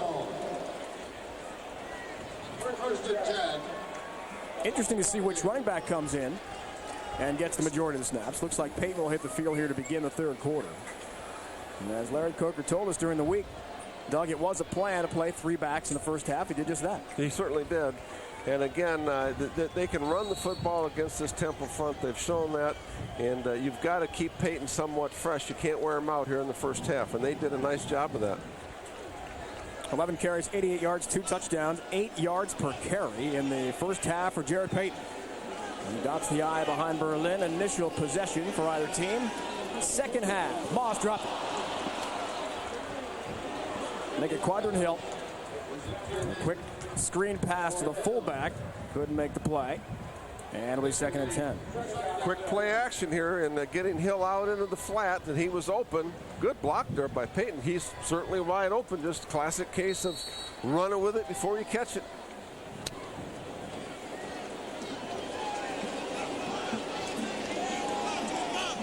Moore and Beer are split out to the left of Berlin on 2nd and 10 for the Canes. Lots of movement before the snap. Right up front. Antoine Burton at 330 pounds. Got the big body rolling a beat early. That's the third time now that Berlin has pulled him offsides. Offsides on the defense. 5-yard penalty. Remains second down. You could see it right there, just a little twitch of the shoulders, and that was good enough to get the big guy. Doesn't that drive you crazy? And they got the ball right in front of you there, and as a coach, I've never quite understood that, especially for the nose tackle. Happens all the time. That big fella, Antoine Burton, also has got a big bench press. Team best 535 pounds. Wow. Western New York native. Peyton carries, trying the left side. Had to get to the 30 for the first down. And he is very close to that. Ryan Wallace chased him out of bounds on that left sideline. You know, in Peyton's running style here, I mean, he is a north and south runner. He's not going to trick you a lot. He follows his blocks well. He has a lot of patience in the hole, and he's just going to lower those pads and get whatever he can get. 2 hands over the ball, real good right there. Ball in the outside hand. That's just a solid running back making a good play. About 8-yard gain. Just enough for the Miami first down. First drive, second half continues for the Kings. Time for Berlin. Looks for more. Off his right hand and incomplete. On that far side, Lamb was close on the coverage. And that's a misfire, really, because he had him open, and that was an audible at the line of scrimmage. Away from they were into an 8-man front, so he audibled to the throw against us. You know, good decision. Just again, didn't quite execute it. He's throwing into the wind there a bit, Doug. That might have contributed to the ball sailing a bit on Brock Berlin. It's pretty good breeze now coming in from that north end zone. Yep. North end zone's wide open here at the Orange Bowl. And wind can come right at you. Second and 10 from the Canes 30. On top of your screen, the man in motion. And it's Peyton. They're dancing through some tacklers out to about the 37-yard line. He's just very, very efficient as a running back. I've really been searching for the best word. I think that describes him. He's very efficient. He just keeps those feet kind of moving and keep moving forwards and gets a solid 6, 7, 8 yards. And, of course, this offensive line, let's face it, you know, when they want to, they can just get down and knock them right off the football, and they did right there. Doug, last week, career best 26 carries, 97 yards against Florida State for Jared Payton. He is over 100, actually exactly at 100 yards right now. 13 carries, an even century mark after the 7-yard pickup for Jared Payton. Pass over the middle is brought in. Warren made the catch, but he's shy of the first down. He was belted as soon as he had it. I guess he was. Yazid Jackson, the outstanding free safety for Temple, got there first and made a big hit. It'll be fourth down. Yeah, they're going to have to, yep, here comes the punt team on the field for Miami. Good start for Temple in the second half. They just keep hanging in there. Just keep hanging in there. Hang tight. Good things will eventually happen if you believe it. Monroe to kick. He'll release from close to his 30-yard line. Demir Cobb. Fake. DJ Williams. Lots of room. One man back. DJ Williams is going to score on a fake punt. Touchdown Miami. 61 yards for Williams. And did you see the running back type moves when he broke the line of scrimmage? Very, very well executed fake punt. I mean, I tell you, he broke Scott clean. A direct snap to the fullback. Take a look at it right here. Watch the direct snap to Williams. There's the trap block right there. Wow, look at that hole. They just trapped the defense. Watch this move right here for a linebacker. Look at that. Whoa, what an athlete. And what a huge, that's a backbreaker for Miami. That is a backbreaker. He came to Miami as a fullback. Was converted to a linebacker where he's been a superstar here in South Florida. And Bobby Wallace has just got to wonder what in the world just happened. We were down 10, about to get the ball back. And then the fake punt to Williams. The only one back was Demir Cobb. He's a wide receiver. He doesn't want to make a play here on a big linebacker. 250-plus pounds, rambling right at you. Miami's got a big lead. The definition of backbreaker for Temple. For the ninth time this year, DJ Williams, Larry Coker, and Miami have scored a non-offensive touchdown. At least one now in 6 of the 7 games they've played. They had just 6 last year. The fake punt to the linebacker DJ Williams, and he busted loose for a touchdown, completely changing the complexion of the game. Yeah, and that's a call by the head coach. And we talked earlier about Larry Coker being involved in all phases of the special teams for Miami. That was his call right there. That's a confident head coach that'll make that call. Monroe to kick off. Trouble there from Porter. Comes to Fenton instead. And he's swarmed under it inside the 15-yard line. That is where Temple will take over. From high above, a blimp view, what did that fake punt for a touchdown look like? Well, you're going to see a quick trap right here, a direct snap to the fullback. Very well. Now, look at the gap right there. And, of course, there's nobody there because that's the scheme that Temple uses. That's why they had the fake call on. And a great job by Williams of advancing the football down the field, putting it in the end zone. Just feel terribly there for Demir Cobb. He's the last man between DJ Williams and a touchdown. And the last thing Williams wants to do there is be tripped up. Quick shovel play. Look at Wilfork reading. Porter was absolutely crushed by the huge behemoth Vince Wilfork at 345 pounds. The shovel ran into the wheelbarrow right there. Baby. Watch it right. Look at Vince. Oh, my Lord. Wow. Excellent eyes by Vince. Excellent eyes to see that coming and set right back to that, because that's kind of a sucker play for the defensive tackle. Now Point Beach, Florida. Second on the team with the 4 sacks we saw. The tackle for loss up to 5.5 this year in that category. McGann, shotgun. Going deep. Has a man there in Cobb, but it's overthrown by a few yards. Demir had gotten past the coverage in Kelly Jennings. And a late flag came in at the line of scrimmage, and I think this is going to be against Temple. Personal foul, a hold. One of those. Dead ball. Personal foul on the offense. Half the distance to the goal. 3rd down. And I couldn't see exactly what happened, but something occurred there very late in that play to bring that flag out. And now the fake punt, and look at all the momentum here, Dave, suddenly seems to turn to Miami. I mean, they look at the kickoff. They pin him down inside the 15-yard line. There you see Bobby Wallace. He doesn't like what's going on here one bit, I promise you. But, boy, this is a dangerous situation now for Temple. They've got to keep this thing close if they're going to have any chance here. They've got to hang in there and withstand this Miami barrage. 3rd and 20. Difficult situation gets even harder here for Temple. From your 7-yard line. Very difficult. Shotgun again. Back to either side of McGann. Still plenty of time left. 3rd quarter. Quick handoff. It is again Jamil Porter. Not much there for him. Trying to get at least to the 10-yard line. He's shy of that to the 8, and that's where Temple will have to punt the ball away. Carroll, his 2nd tackle of the day. I think they surprised Miami a little bit with all the different ways they ran the football out of the shotgun in the first half. But Vilma, the middle linebacker, was certainly ready for that one.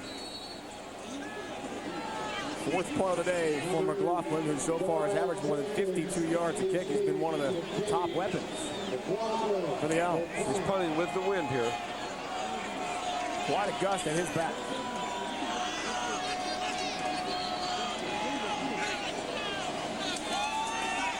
From his end zone, he does release. And again, turns over a nice kick. Darnell Jenkins grabs it at his 43-yard line, and that is where the Canes take over 1st and 10 after a 50-yard boot again from McLaughlin. Special teams, Bobby Wallace told us during the week, would be absolutely critical. He didn't think there'd be a fake punt for a touchdown, though, by DJ Williams. .968 win percentage for Coach Larry Coker, about to go up, you would think, with a 17-point lead. But in that timeout, Doug Graber, really impressed by Coach Coker going after the offense, challenging them to keep the pressure on Temple at this point of the game. Well, that takes a lot of guts to make that call on a fake punt. And I'll tell you what, that's really been the key play of the game right now, no question. On the Canes 43. End around. It's Hester, a freshman, gets inside Temple territory. Pickup of 9. Z Jackson tracks him down at 6th tackle of the game for the senior free safety from Sayreville, New Jersey. And that's a true freshman that they really, really are excited about in the future. He runs 4.3. He's got great speed. He's good in the open field. Talking to Larry Coker the other day, they really think he's got a chance to be something special here at Miami. Great start to his career returning kicks. We talked about that 97-yard return for a touchdown from Hester. He's hurt, though. Didn't play until he returned last week against Florida State. Peyton, a nice run, but flags are down. That is once again in the holding vicinity, which has haunted the Canes all day long. One more time. Yep. Wow. Art Kehoe not going to be happy with that. Holding on the offense. 10-yard penalty from the previous spot. Repeat, second down. She'll be saying, who's that? Who's the man? Take a look at it right here. Looks like Myers, the right guard, right there. Yes, it is. He's got a piece of him. Not a real bad hold, just a little tiny grab. I think that's the biggest difference in these Miami teams now as opposed to 7 or 8 years ago. I think their offensive linemen are actually better than they were then. They've always had the great skill every place else. Interesting story about Joel Rodriguez, the center, we'll tell you about in a moment after this play. Here's Berlin, handing off. Peyton again. Hit by Wallace at about the 45 of Miami. Talking about Joel Rodriguez, the center. Several former Hurricane star offensive linemen, Bryant McKinney, Joaquin Gonzalez, Brett Romberg, all these guys in the NFL called Rodriguez, Myers, Carlos Joseph, all the offensive linemen in the Florida State week and said, look, under no circumstance will you lose this game. We're going to be watching closely. It wasn't just one phone call to Joel. It was several. And then afterward, everyone wanted Rodriguez, Myers, and Joseph's cell phone numbers to congratulate them as well. A huge victory by 8 in Tallahassee last weekend. Berlin fires. Near side complete. Sinners Moss there. We'll bring that in. Ray Lamb on the cut. That is a great job of converting another 3rd down again, and he went out of bounds right at the marker. That is a very well-coached offensive football team. And, Coach Chodzinski told me they really work on all these situations. They work on every single 3rd down situation. Look at this, right at the marker. They're excellent, excellent job. He got it by about 2 feet. Knew exactly where he had to get to. Sonoris Moss running the route perfectly. Nice throw as well by Berlin. Only one who can make that catch was Moss. Beard doubles back in motion. Peyton looks for a hole again. He's got one. Plowing tacklers backward inside the Temple 40 to about the 38-yard line. Ryan Wallace again in on the stop. You know, Peyton averaged 8 yards a carry in the first half, and I'll tell you what, it looks like he's staying right on his track, right on his average here in the second half. And again, credit the offensive line as well. Just look at the leg drive here, and again, you think size doesn't help in strength. Watch the leg drive. He just puts the pads down and goes and gets it right there. After the 7-yard, Peyton pick up 2nd and 3. Canes again on the move. Sees the momentum after the DJ Williams fake punt for a touchdown run. Hester has got it. 20-yard line, a nice move. Tracked down from behind by Lawrence Wade. Lost the ball late. Temple says they might have a crack at it, but the officials disagree. Hester came right back and got it. That was a great job of him. He got the ball stripped, but he came right back and got it. 22-yard gain from Devin Hester, the true freshman Miami receiver. You know, and to me, take a look at it right. Look at this boy. He is lightning in the open field, isn't he? Wow. Nice job of coming back and getting the football right there. Stripped nicely by Lawrence Wade, but heads up play, as you mentioned, from Hester to quickly grab it. The Canes keep the football. Just outside the 7-yard line, 1st and goal. Threatening to blow it open against Bobby Wallace and the Owls. Big East matchup. Canes trying to stay unbeaten. Here's Peyton. Got 2 touchdown runs already. Tripped up inside the 5. Ryan Wallace again got 7 tackles. The outstanding sophomore from Potsdam, Pennsylvania. key thing being in the running game, no negative plays. Every play, even though it's 2 yards, 3 yards, 8 yards, it doesn't matter. You don't get into that 2nd and 11 or 12. North and south, up the field. Off the football comes the offensive line. Really starting to dominate right now. And right now you've got Kevin Everett, 84, in at tight end, along with Winslow. So nice view from high above. Another beautiful day here in South Florida. Oh my. Little bootleg play, wide open, touchdown. It is Kevin Everett for the Miami touchdown. The junior brings in the easy grab of 3 yards from Brock Berlin. And Miami expands the lead, trying to run away from Temple here in the second half. And believe it or not, Everett, a junior college transfer, is actually faster than Winslow, if you can believe that. Another great young tight end coming at Miami. You talk about wide open. Wow. Transfer from Kilgore Junior College. He's out of Port Arthur, Texas. Petty tacks on the point after. And just like that, what was a 10-point game to begin this third quarter. Temple about to get the ball back. The fake punt for a touchdown. Another effective Canes drive capped off by the Everett 3-yard touchdown grab. Berlin, 187 yards through the air today. The second fiddle to Kellen Winslow. Kevin Everett had all of 2 catches, no touchdowns heading into this game with Temple, but a big TD grab there from Berlin a moment ago. Capping off another effective drive from high above. Doug, here's how it broke down. What a great shot that is, and it's so easy to see from up there. Why couldn't the linebacker see that tight end release? Definition of wide open. Monroe, again that short kick. Look out. Conan Fenton ran into his own man there, which could have been enormous trouble for the Owls. As he and Miller collided. We're having awfully tough on the communication with the crowd cheering. You're over on that sideline of a short ball. Communication is the key to success, and we're lacking it right there on the kickoff return team. And there's Bobby. He's talking to him. Come on, young man, make the call. Me, you. It is not complicated. 2 guys going for the ball, and that is dangerous. They're lucky they got away with that. Poor field position again. Mark Miller and Fenton on the little collision there. From the 19, Temple takes over again. Cobb with a flag down. Hurdling tackler's athletic move to Demir Cobb. And as he's trying to get out to the 40-yard line, but there is a penalty marker now. Mo Sykes helping upend the athletic Demir Cobb. 20-yard pickup, but let's check out the penalty. Temple taking a page out of Miami's notebook with running the crossing routes. There may have been a pick. I don't know. It's exactly what it was. Offensive interference. That means they picked that linebacker. Had a double crosser coming across. Pass interference on the offense. Half the distance from the previous spot. Repeat first down.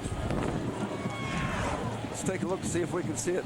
Watch Cobb here come across right here. Let's see if we can see the... No, I didn't see the pick right there. That must have been on the other side of the field, I'm guessing. But that's what definitely the call was, because he did come scot-free. Yeah, you can see the play develop on the illegal pick. So watch Demir Cobb speak of athleticism. Whoa.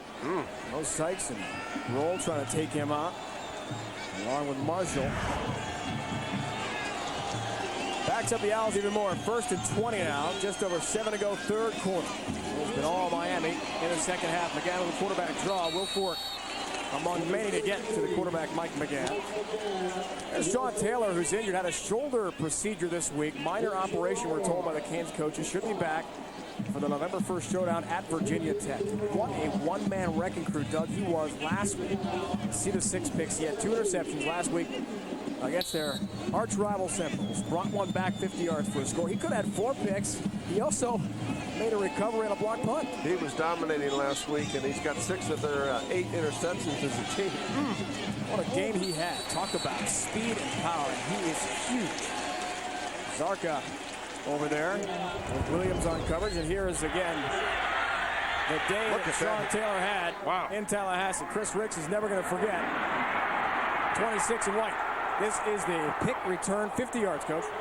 Yeah, that's 230-pound safety now. And look at the moves and look at him run the football.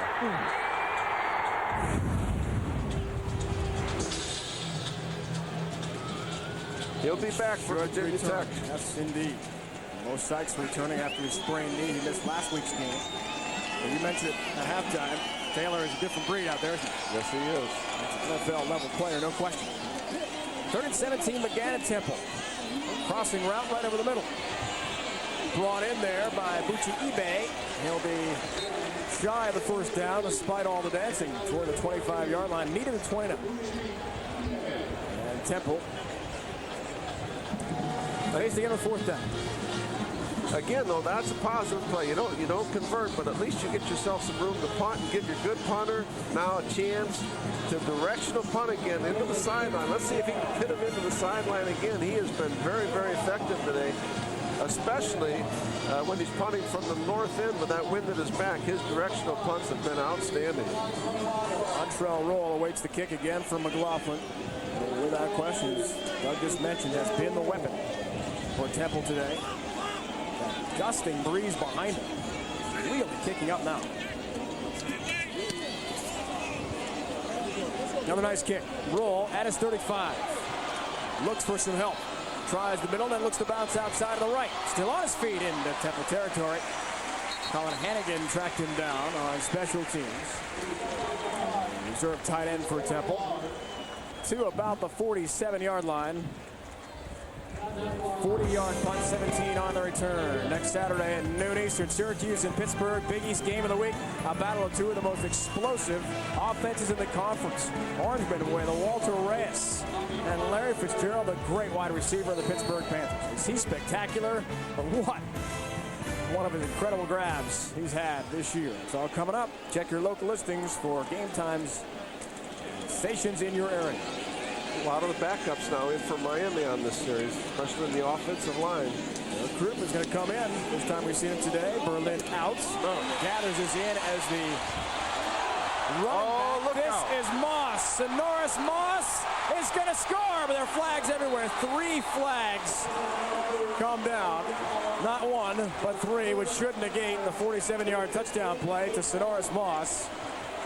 And we had laundry flying from all officials on the field, it appeared, for a second there. I think that was a clip by the other wide receiver. I think it was Beard. I'm not positive, but that's what the call was.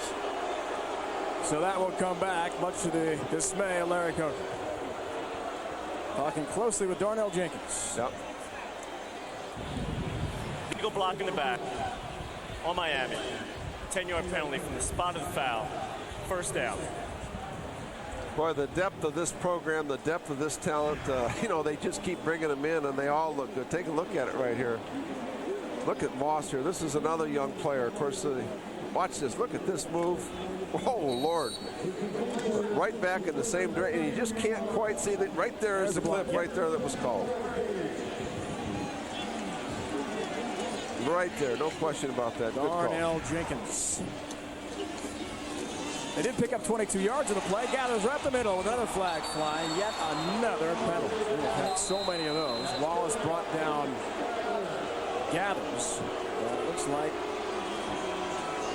Well, Larry Coker has something now to get their attention this week in practice. Obviously going to have to eliminate these foolish penalties.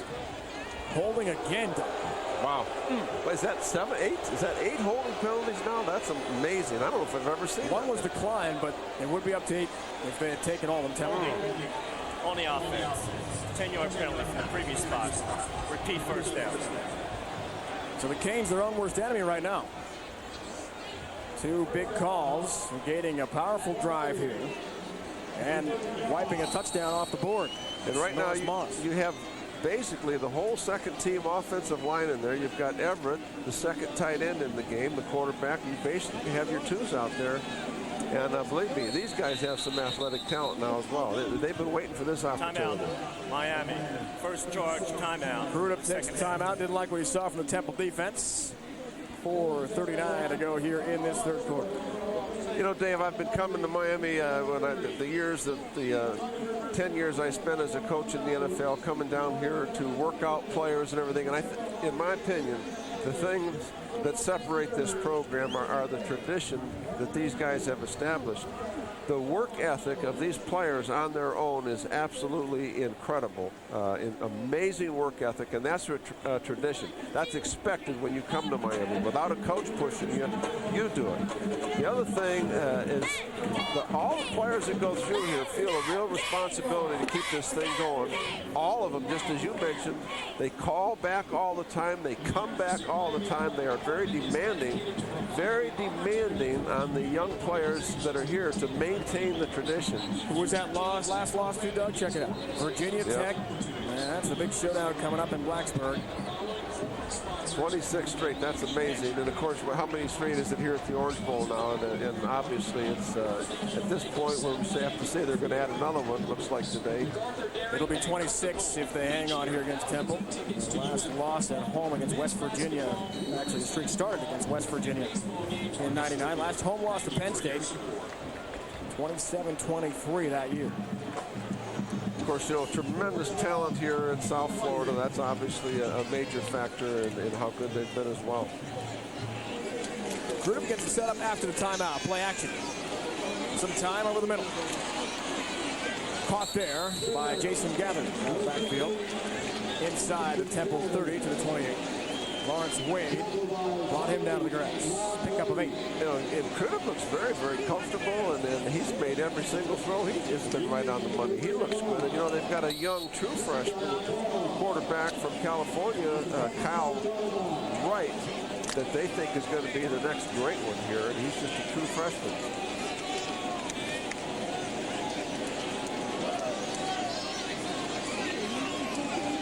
Second and 12 officially now for the Canes.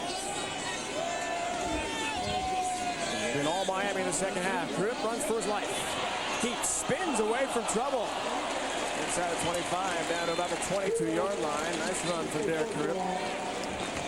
Burton finally, his huge frame, 330 pounds. Along with Gore involved in the stop. Again, very athletic here. The defensive front of Temple now has to be wearing down a little bit in this heat. And again, you've got a bunch of guys who, that front has had all kinds of injury problems, have not practiced consistently for a long time. Tough to overcome, it really is. What a great shot from up above. Wouldn't mind having that for some coaching film, huh? That's good. At the all-22, you can break it down. 3rd and 7. Grip, design roll out left. He'll keep. Good running quarterback and runs over Wallace in the process. And has another Miami first down. Down at the 14-yard line. And again, that's the emphasis of practicing those situations. He knew exactly where he had to go to get to that first down yardage, and he lowered his pads and he went and got it.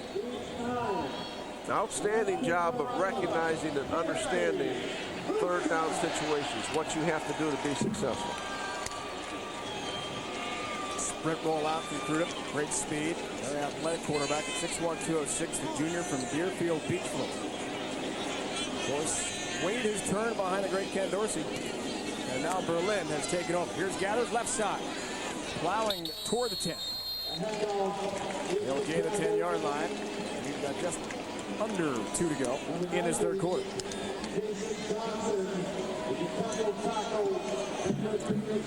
And Temple last year, of course, was ranked 18th in the country in defense. They were ranked 19th the year before that, but they really lost, I think, 9 out of 11 starters to that defensive team, and this is certainly a rebuilding year for them defensively.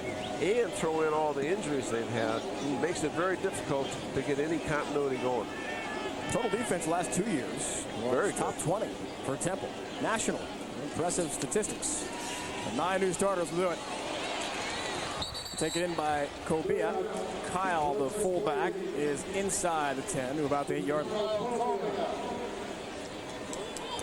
Sets up another third down. Now, I'll be anxious to see what the play call is here, but I'll guarantee you'll see people moving in the direction to make sure they have enough yardage for the 1st and 10. Temple defense to finish out that story, averaging about 382 yards given up per game this year heading into this one. 315 and 312 per game the last 2 years. That Under their coordinator Raymond Monica put them 18th and 19th total defense in the country. Well, good things there. Quick pass, Everett inside the 5-yard line. He's got enough for another Miami first down. Donnie Coleman brought him down, but Everett has had himself a nice game today, getting some more playing time, with Winslow taking a breather thanks to the big lead. And shockingly, he caught that ball right at the down marker and leaned forward, got about an extra 3. But I'll tell you what, Everett, you talk about a tradition here at Miami, the tight end position is becoming just that. And of course, offensive coordinator Rob Chudzinski is another former Miami tight end himself. He knows, he played the position, he knows how to get the ball to tight ends. And Everett is going to be right along the lines of Winslow and all the Franks and all the great ones they've had here. Gathers, tries the middle. Stop there. Got about 2.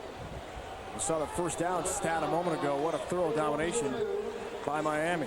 Tipped down under a minute left in this third quarter.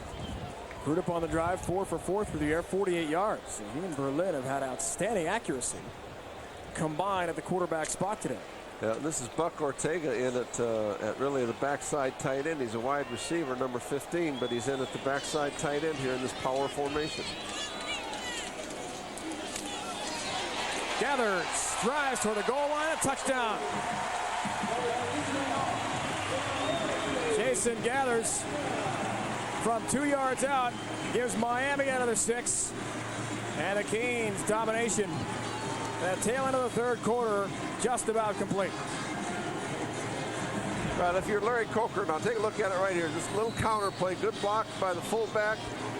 Nice block by the backside tackle pulling. That was Joe McGrath, senior, big senior offensive tackle. Petty tacks on the point after to make it a 45-14 game.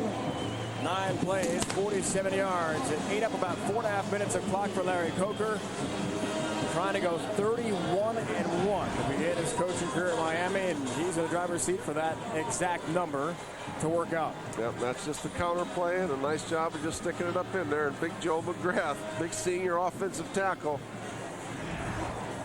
pushing it back. Now, if you're Larry Coker, you've got to be very pleased now, obviously, with this turn of events. And right now, I'll guarantee you, he's already thinking, okay, now I've got he has an open date next week. He's mentally thinking ahead to practice, the things they have to work on. They got 2 weeks to prepare for Virginia Tech, and then right after that, coming in here, they have Tennessee. Virginia Tech and Tennessee back-to-back. And they have to continue improving as a football team. And if they do that, then they'll be in good shape for both those games. The happy young man right there, senior. Big day for Jason Gathers. Touchdown catch and now the touchdown run. His father had been very outspoken in the Miami papers this week about how he didn't want his son to ever switch to receiver from running back. A great high school career as running back, but as you talked about, the incredible stockpile of talent. First-round NFL caliber guys, the McGahees and the Gores of the world. I mean, Clinton Portis, you're talking about some big names. And don't forget, Frank Gore was the starter ahead of McGahee 2 years ago. I mean, those are 2 incredibly gifted running backs right there. And they're very happy with the progress of Frank Gore. He had the ACL early this season, and are looking forward to him coming back. And probably not in the spring, but he'll be back next fall. Second time in 3 years. Amazing. He had 3 straight 100-plus yard games before that game in West Virginia when he was hurt again. Ball taken there by Miller. Remember, he ran into Fenton the last time. It was kicked short by Brian Monroe. Does the same thing against that very thick breeze. And it gives Temple some pretty good field position here in the final seconds of the third quarter. That time they got it squared away. Remember, this was just a 10-point game at the half. Noah Porter had that 69-yard touchdown burst. Kept Temple certainly in this game, but in the second half, Doug, look at that. 14 yards, that's been it. The Owl offense has been able to muster. Walter Washington back in at quarterback for Temple. Pressure flushed out of the pocket. Remember, he's about 240 plus pounds. Tries to roll over Jonathan Vilma, which is no easy task. Vilma involved in his 7th tackle of the game. That is it, the 3rd quarter. Time of possession, a huge stat. Miami has nearly doubled Temple in that category. Winslow, a big game. Of course, Williams, the fake punt, really changed the momentum.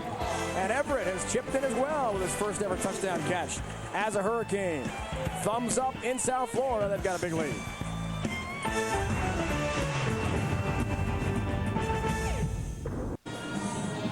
High above the Orange Bowl, near downtown Miami. Dave Ryan, Doug Graber, our entire ESPN Plus Big East football crew. Happy to join us today in what was a challenge early in this one for Miami. But in the second half, they have run away and hidden from Temple. Washington, again out of the shotgun bearing. Vince Wilfork, 345 pounds of him, able to smother Walter Washington, which is not easy to do. Walter's a big quarterback. First sack of the game. Our Guinness game summary, Coach.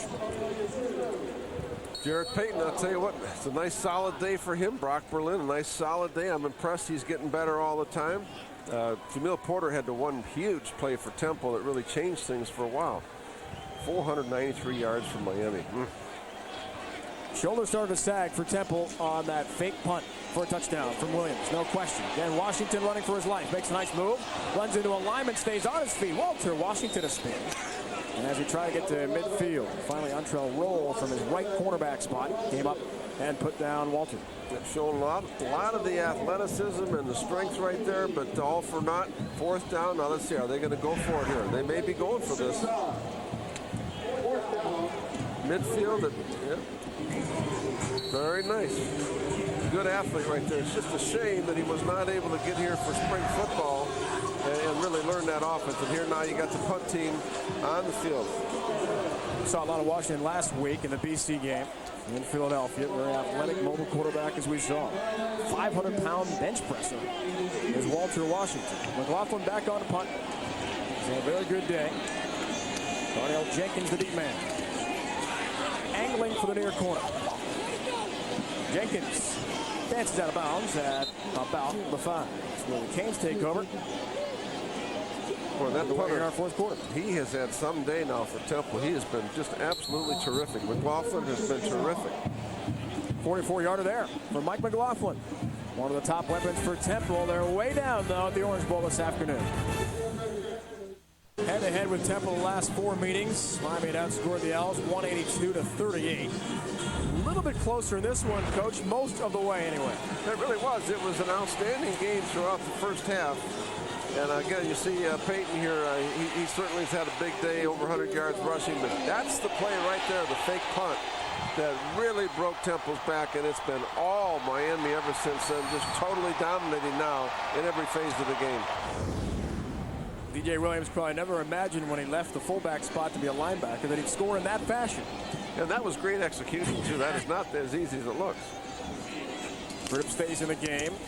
Berlin's day certainly over now, unless Temple really turn things around. Tyrone Moss, ball carrier there. Wallace involved in his 9th tackle of the game. 4-yard pickup for Moss.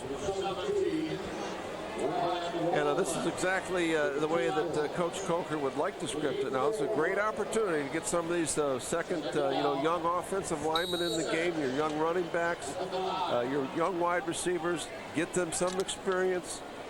Because that's just going to make you better now as you continue to increase that depth.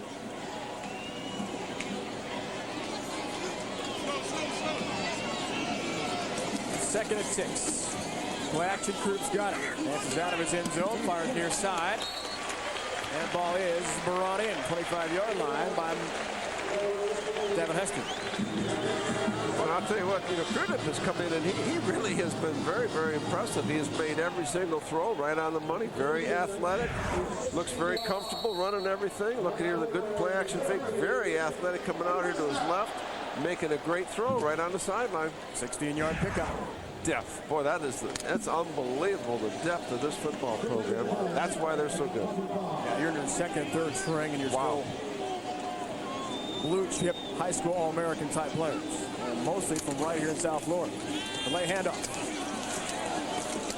Carried again is Tyrone Moss. He is a freshman from Pompano Beach, close to the 30.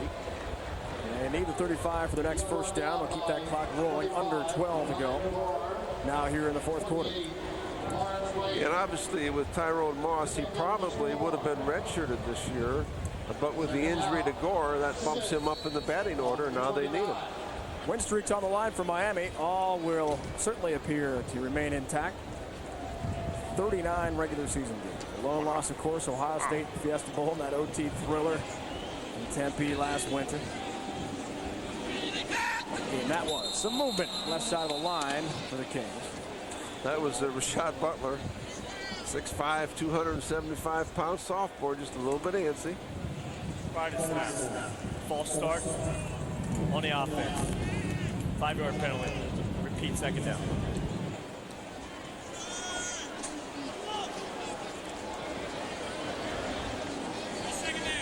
Larry Coker's team has endured 10 penalties, 98 yards in this game, which is higher than their average. Pretty highly penalized team anyway to begin with. There's Brock Berlin looking on. Reasonably pleased. Those quarterbacks with the baseball cap on backwards, that's always a good sign. We got the big lead, means you're done for the day.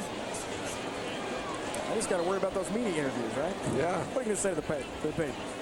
You know, David, I had the occasion last year to Larry Coker invited me to a dinner with his team on a trip of a game I was doing, and I got to tell you something. I was most impressed with the way this football team represented themselves, the way they dressed, their behavior, their attitudes.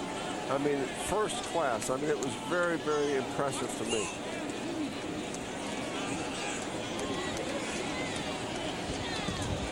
Incredible operation Larry Coker has going on here.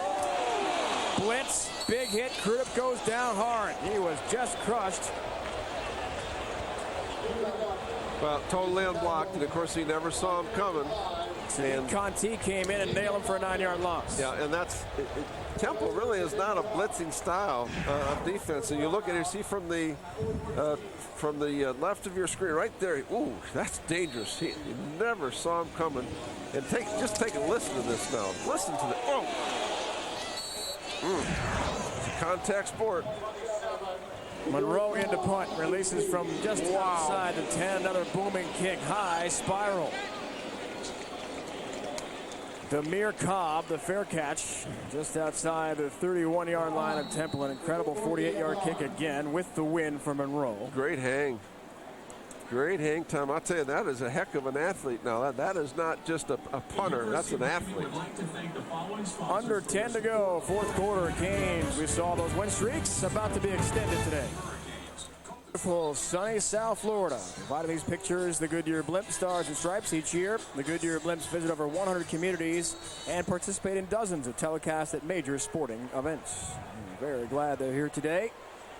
Coach Gravers, love to see those high angles. Beautiful, beautiful football film too. Absolutely. Washington in there. Again, the shotgun fires over the middle, incomplete. Looking there for Goodman at midfield. Now, defensively for Miami right now, this is kind of a mix. They haven't gone to a full-scale substitution yet, but they've been substituting the whole game, really. That is Leon Williams is in the middle linebacker, number 44, a sophomore. Getting back to that sack of Crudup by Sadiq Conti on the blitz. The first sack Miami has given up since the Florida game, believe it or not. Yeah, and only their fourth of the year. Amazing. Nice play made as Fenton caught it. Montrell Roll put him down. Then a penalty flag is on the turf here with 9:36 to go, fourth quarter. I think they're going to get the Miami corner for holding, possibly defensive holding. Let's see. Face mask. Sometimes happens. He had his hands. He was pressing him at the line of scrimmage and somehow got his hands caught up in his face mask. Happens. Boy, can you get any more down to earth than Larry Coker? As easy a coach to get along with as there is in the country. Amazing. You never know he's accomplished what he has. Face mask. on the defense. 5-yard penalty from the previous spot. Repeat, second down. 9.5 minutes from a 31-1 record to begin his coaching career. As you mentioned, a longtime assistant.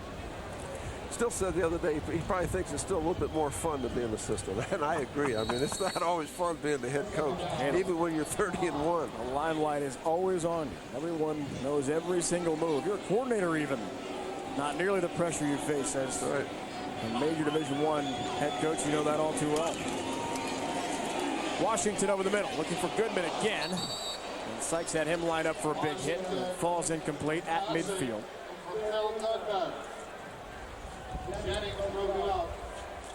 And talk about an incredible start for Larry Coker. About to be 31-1. A 968 win percentage. Those are records. Pretty good names there, huh? Walter Camp dating back to the late 1800s at Yale. Not far behind some incredible legends on that list there, including Frank Leahy. Founding fathers of college football. Play action, Washington keeps, avoids one rush, and then put down. Javon Netton got to him. You know, and this really shows what can happen when you take away the run, because obviously the run is a non-factor now, and the Sharks are starting to line up and bring it. And I'll tell you, they got a lot of folks that can do it. 6-yard loss for the Owls and Walter Washington, and again, they'll have to punt. That was big Kareem Brown in there, and Santonio Thomas, and Javon Netton. Bringing it up the front, and boy, I'll tell you what, good coverage down the field. McLaughlin again will kick, this time Darnell Jenkins.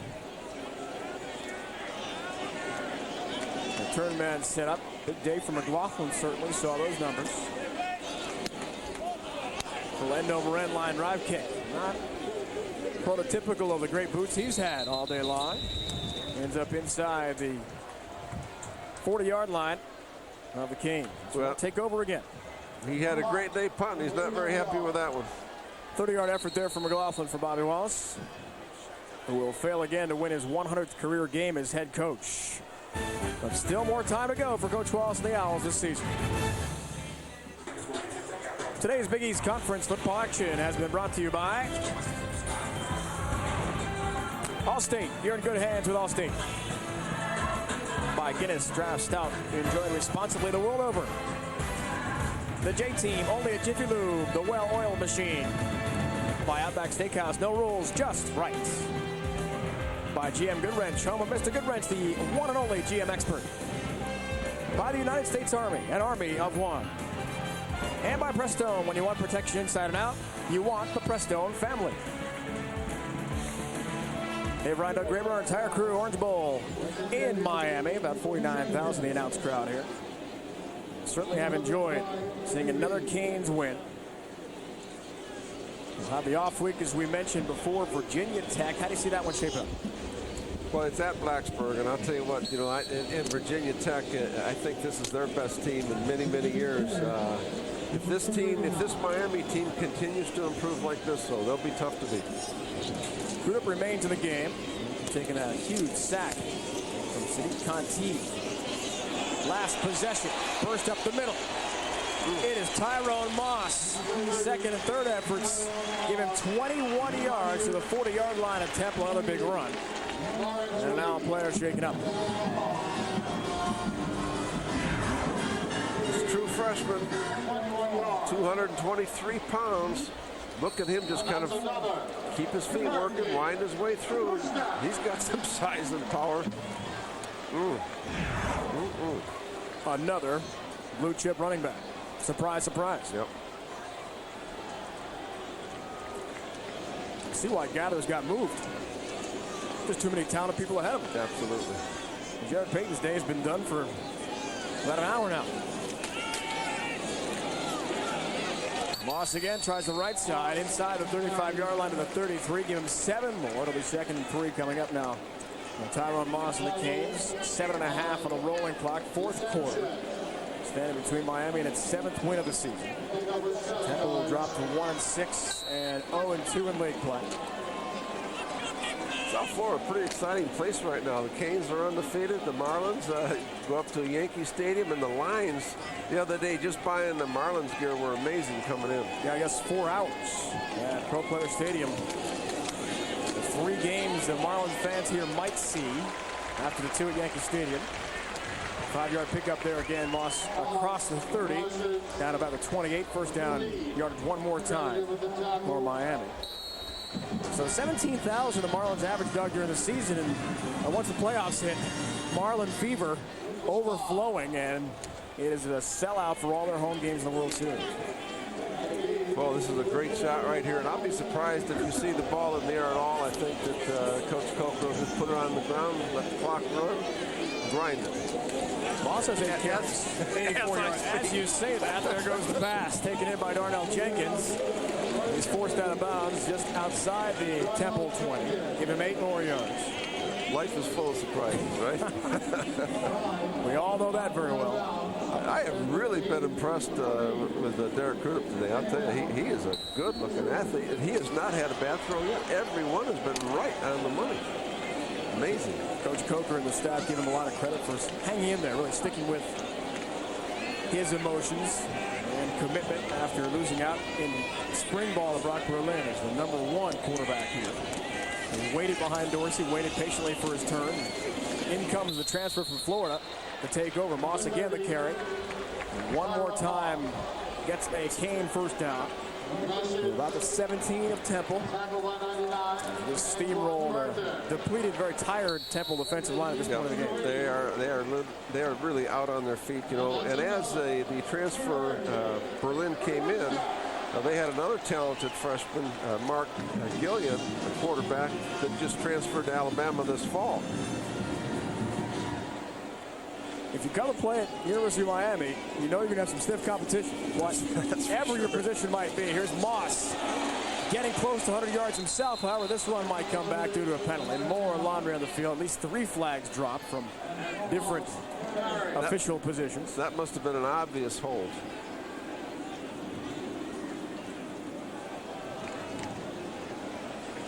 Yeah. No. Face mask. It was an obvious face mask. Yep. And you know, another thing, this Miami staff here has 6. You know, on the defense. Half the distance to the goal. First down, Miami. We'll see it right here. This was pretty obvious right there. Yep. Incidental. But you know, this coaching staff here at Miami also has 6 former Hurricanes on the staff, and that really helps that tradition just keep rolling too. They played here, you know, they know how this is supposed to. Both coordinators played here at Miami. Anthony DeGance, the reserve linebacker for Temple, guilty on that face mask. Lots of movement again. Up front for the Owls. This one's what coming was back. first and goal. Prior to snap. False start on the offense. 5-yard penalty. Still first down. Either the left tackle or the left guard. One of them just twitched a little bit.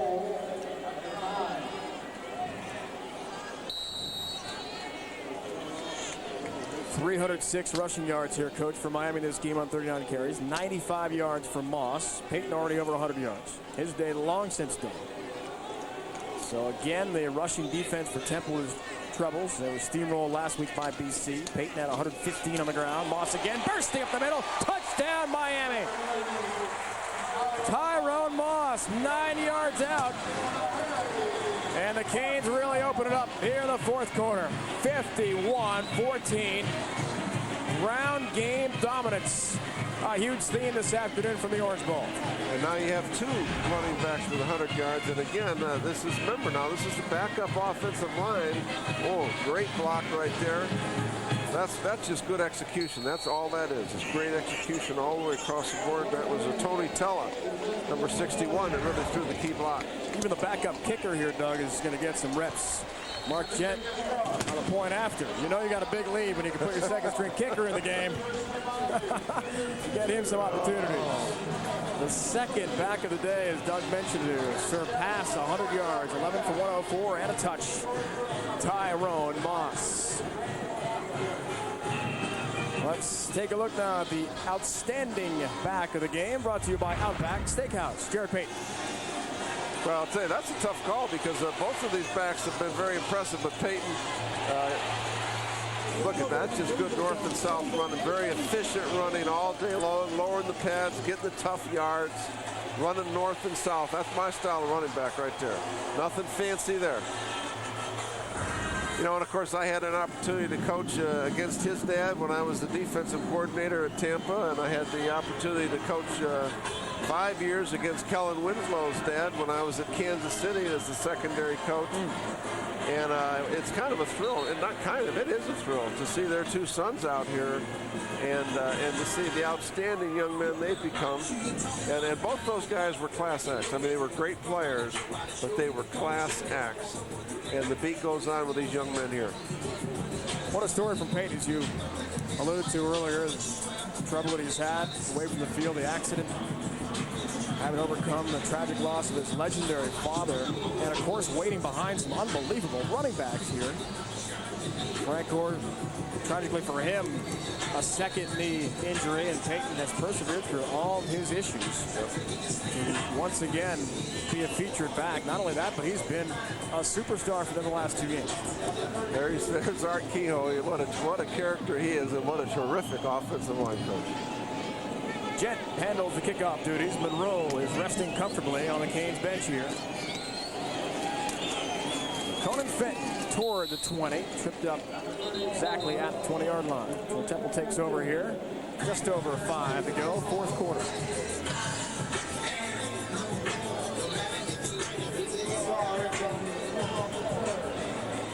Temple tries again. Home game next week against Rutgers. So 1 o'clock Eastern start. Lincoln Financial Field. Again, Bobby Wallace will bid for his 100th career coaching victory. Have you seen Lincoln Financial Field yet? I have. Beautiful. I'm anxious to see it. Yep. There's Rutgers, then at Syracuse. It doesn't get any easier. Virginia Tech, Pitt, West Virginia, that's a tough trip to West Virginia. That's a tough place to play. You know that all too well. No. I've seen a lot of games at Mountaineer Field. Yeah. Quick handoff. Ferguson bursting through. Seen a lot from Umar today. Junior out of Silver Springs, Maryland. Nice pickup of 20 for Temple to the 40-yard line. That's plenty of first down yards for the Owls. Brandon Merriweather tracked him down. The freshman from Apopka, Florida.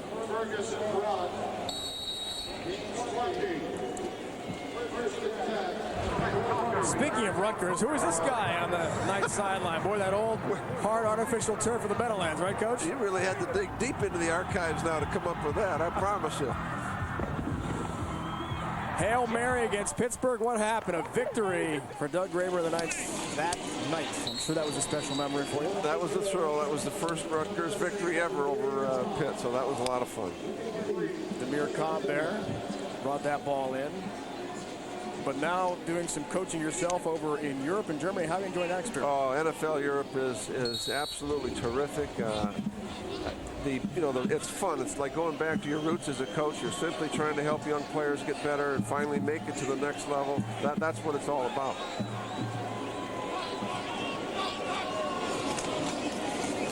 Quick handoff. Umar Ferguson again. Crossing the 45, about the 46-yard line at Temple. Give him 6. Leon Williams from Brooklyn, New York City. Put him down. Imagine Leon. Got to be a Yankee fan. Oh, I would definitely think so. What a series that was. 2 great league championship series this year. Sean Taylor is thinking already about Blacksburg and returning in a couple of weeks. A minor surgical procedure on his shoulder this week.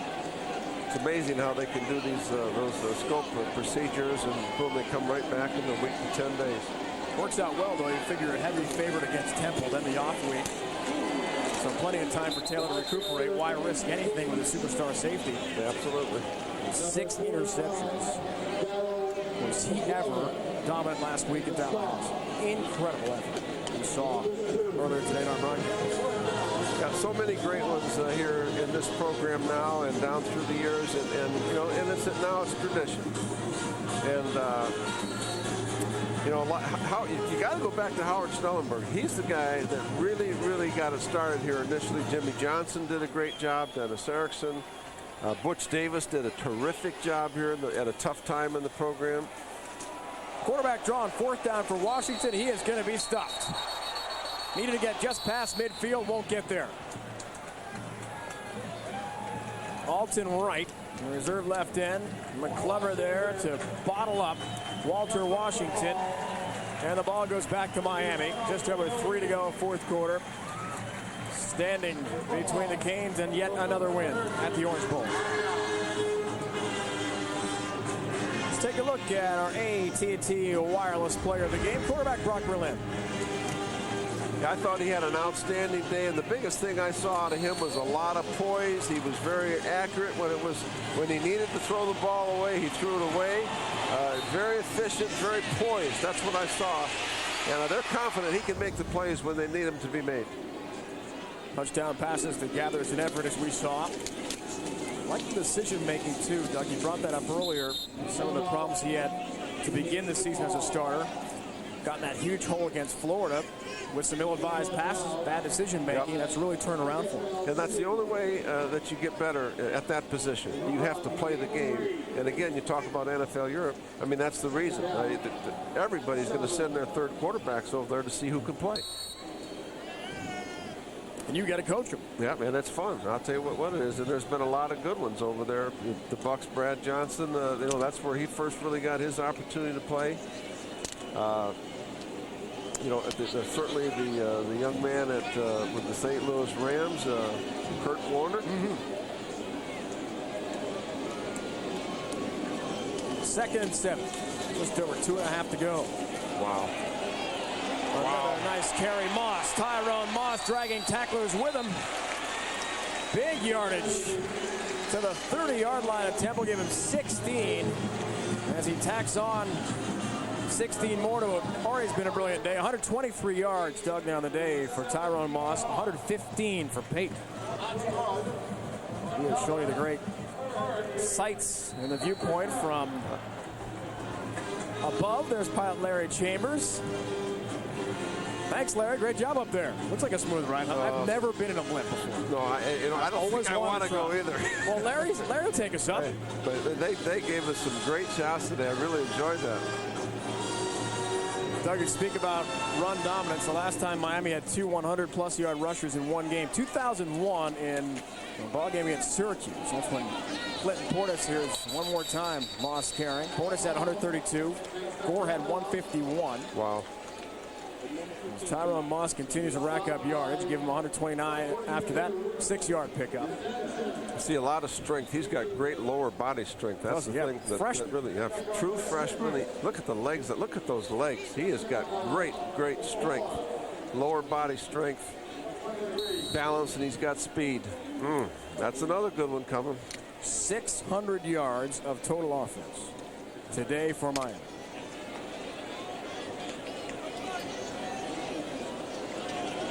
Entire second and even in some cases third offensive lineman in the game here now for Miami. Second, 490 ticks to go until we have another Cane win.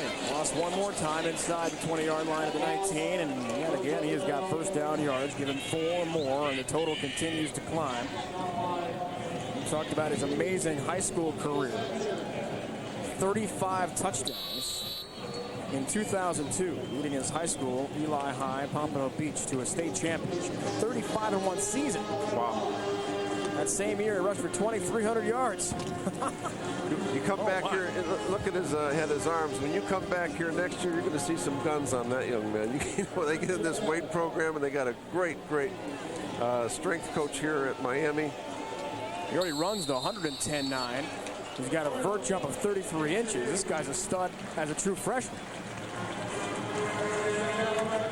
Now, we talked all about it today. They're off next week, allowing Taylor and others to heal up, and then the big showdown, a primetime game on ESPN from Lane Stadium in Blacksburg, Virginia. You don't want to miss it. Virginia Tech, the Hokies, could be unbeaten heading in, head-to-head with Miami. Tennessee to follow, and then some more tough Big East games to wrap up the regular season. Will they return to yet another, a third straight national championship game? It's possible. Just going to kill the clock here now. Just a class move by Larry Coker. And I'll tell you, if you haven't been in Blacksburg on a Saturday night, buddy, it's going to be wild up there, I guarantee you. Tyrone Moss, 135 yards. Jared Payton, 115 yards. 3 touchdowns between them, all combined for another victory for Larry Coker and Miami.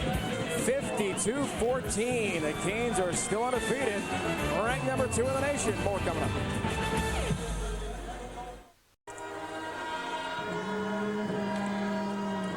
Cheers, Jeff.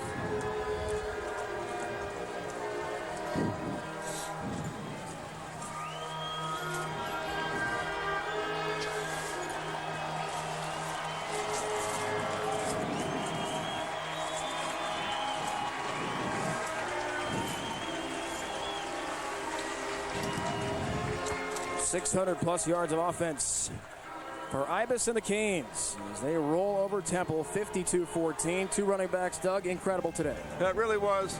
And again, Larry Coker got done what he had to get done. He got through the game. They improved as a football team. For Bobby Wallace, it was a tough one. 52-14 is the final. Don't forget, noon Eastern next week, it is Syracuse and Pittsburgh. For the entire crew and Doug Graber, it's Dave Ryan saying so long. 52-14 is the final. The proceeding has been a presentation of ESPN Plus, the worldwide leader in collegiate sports. A huge win for the Canes this afternoon.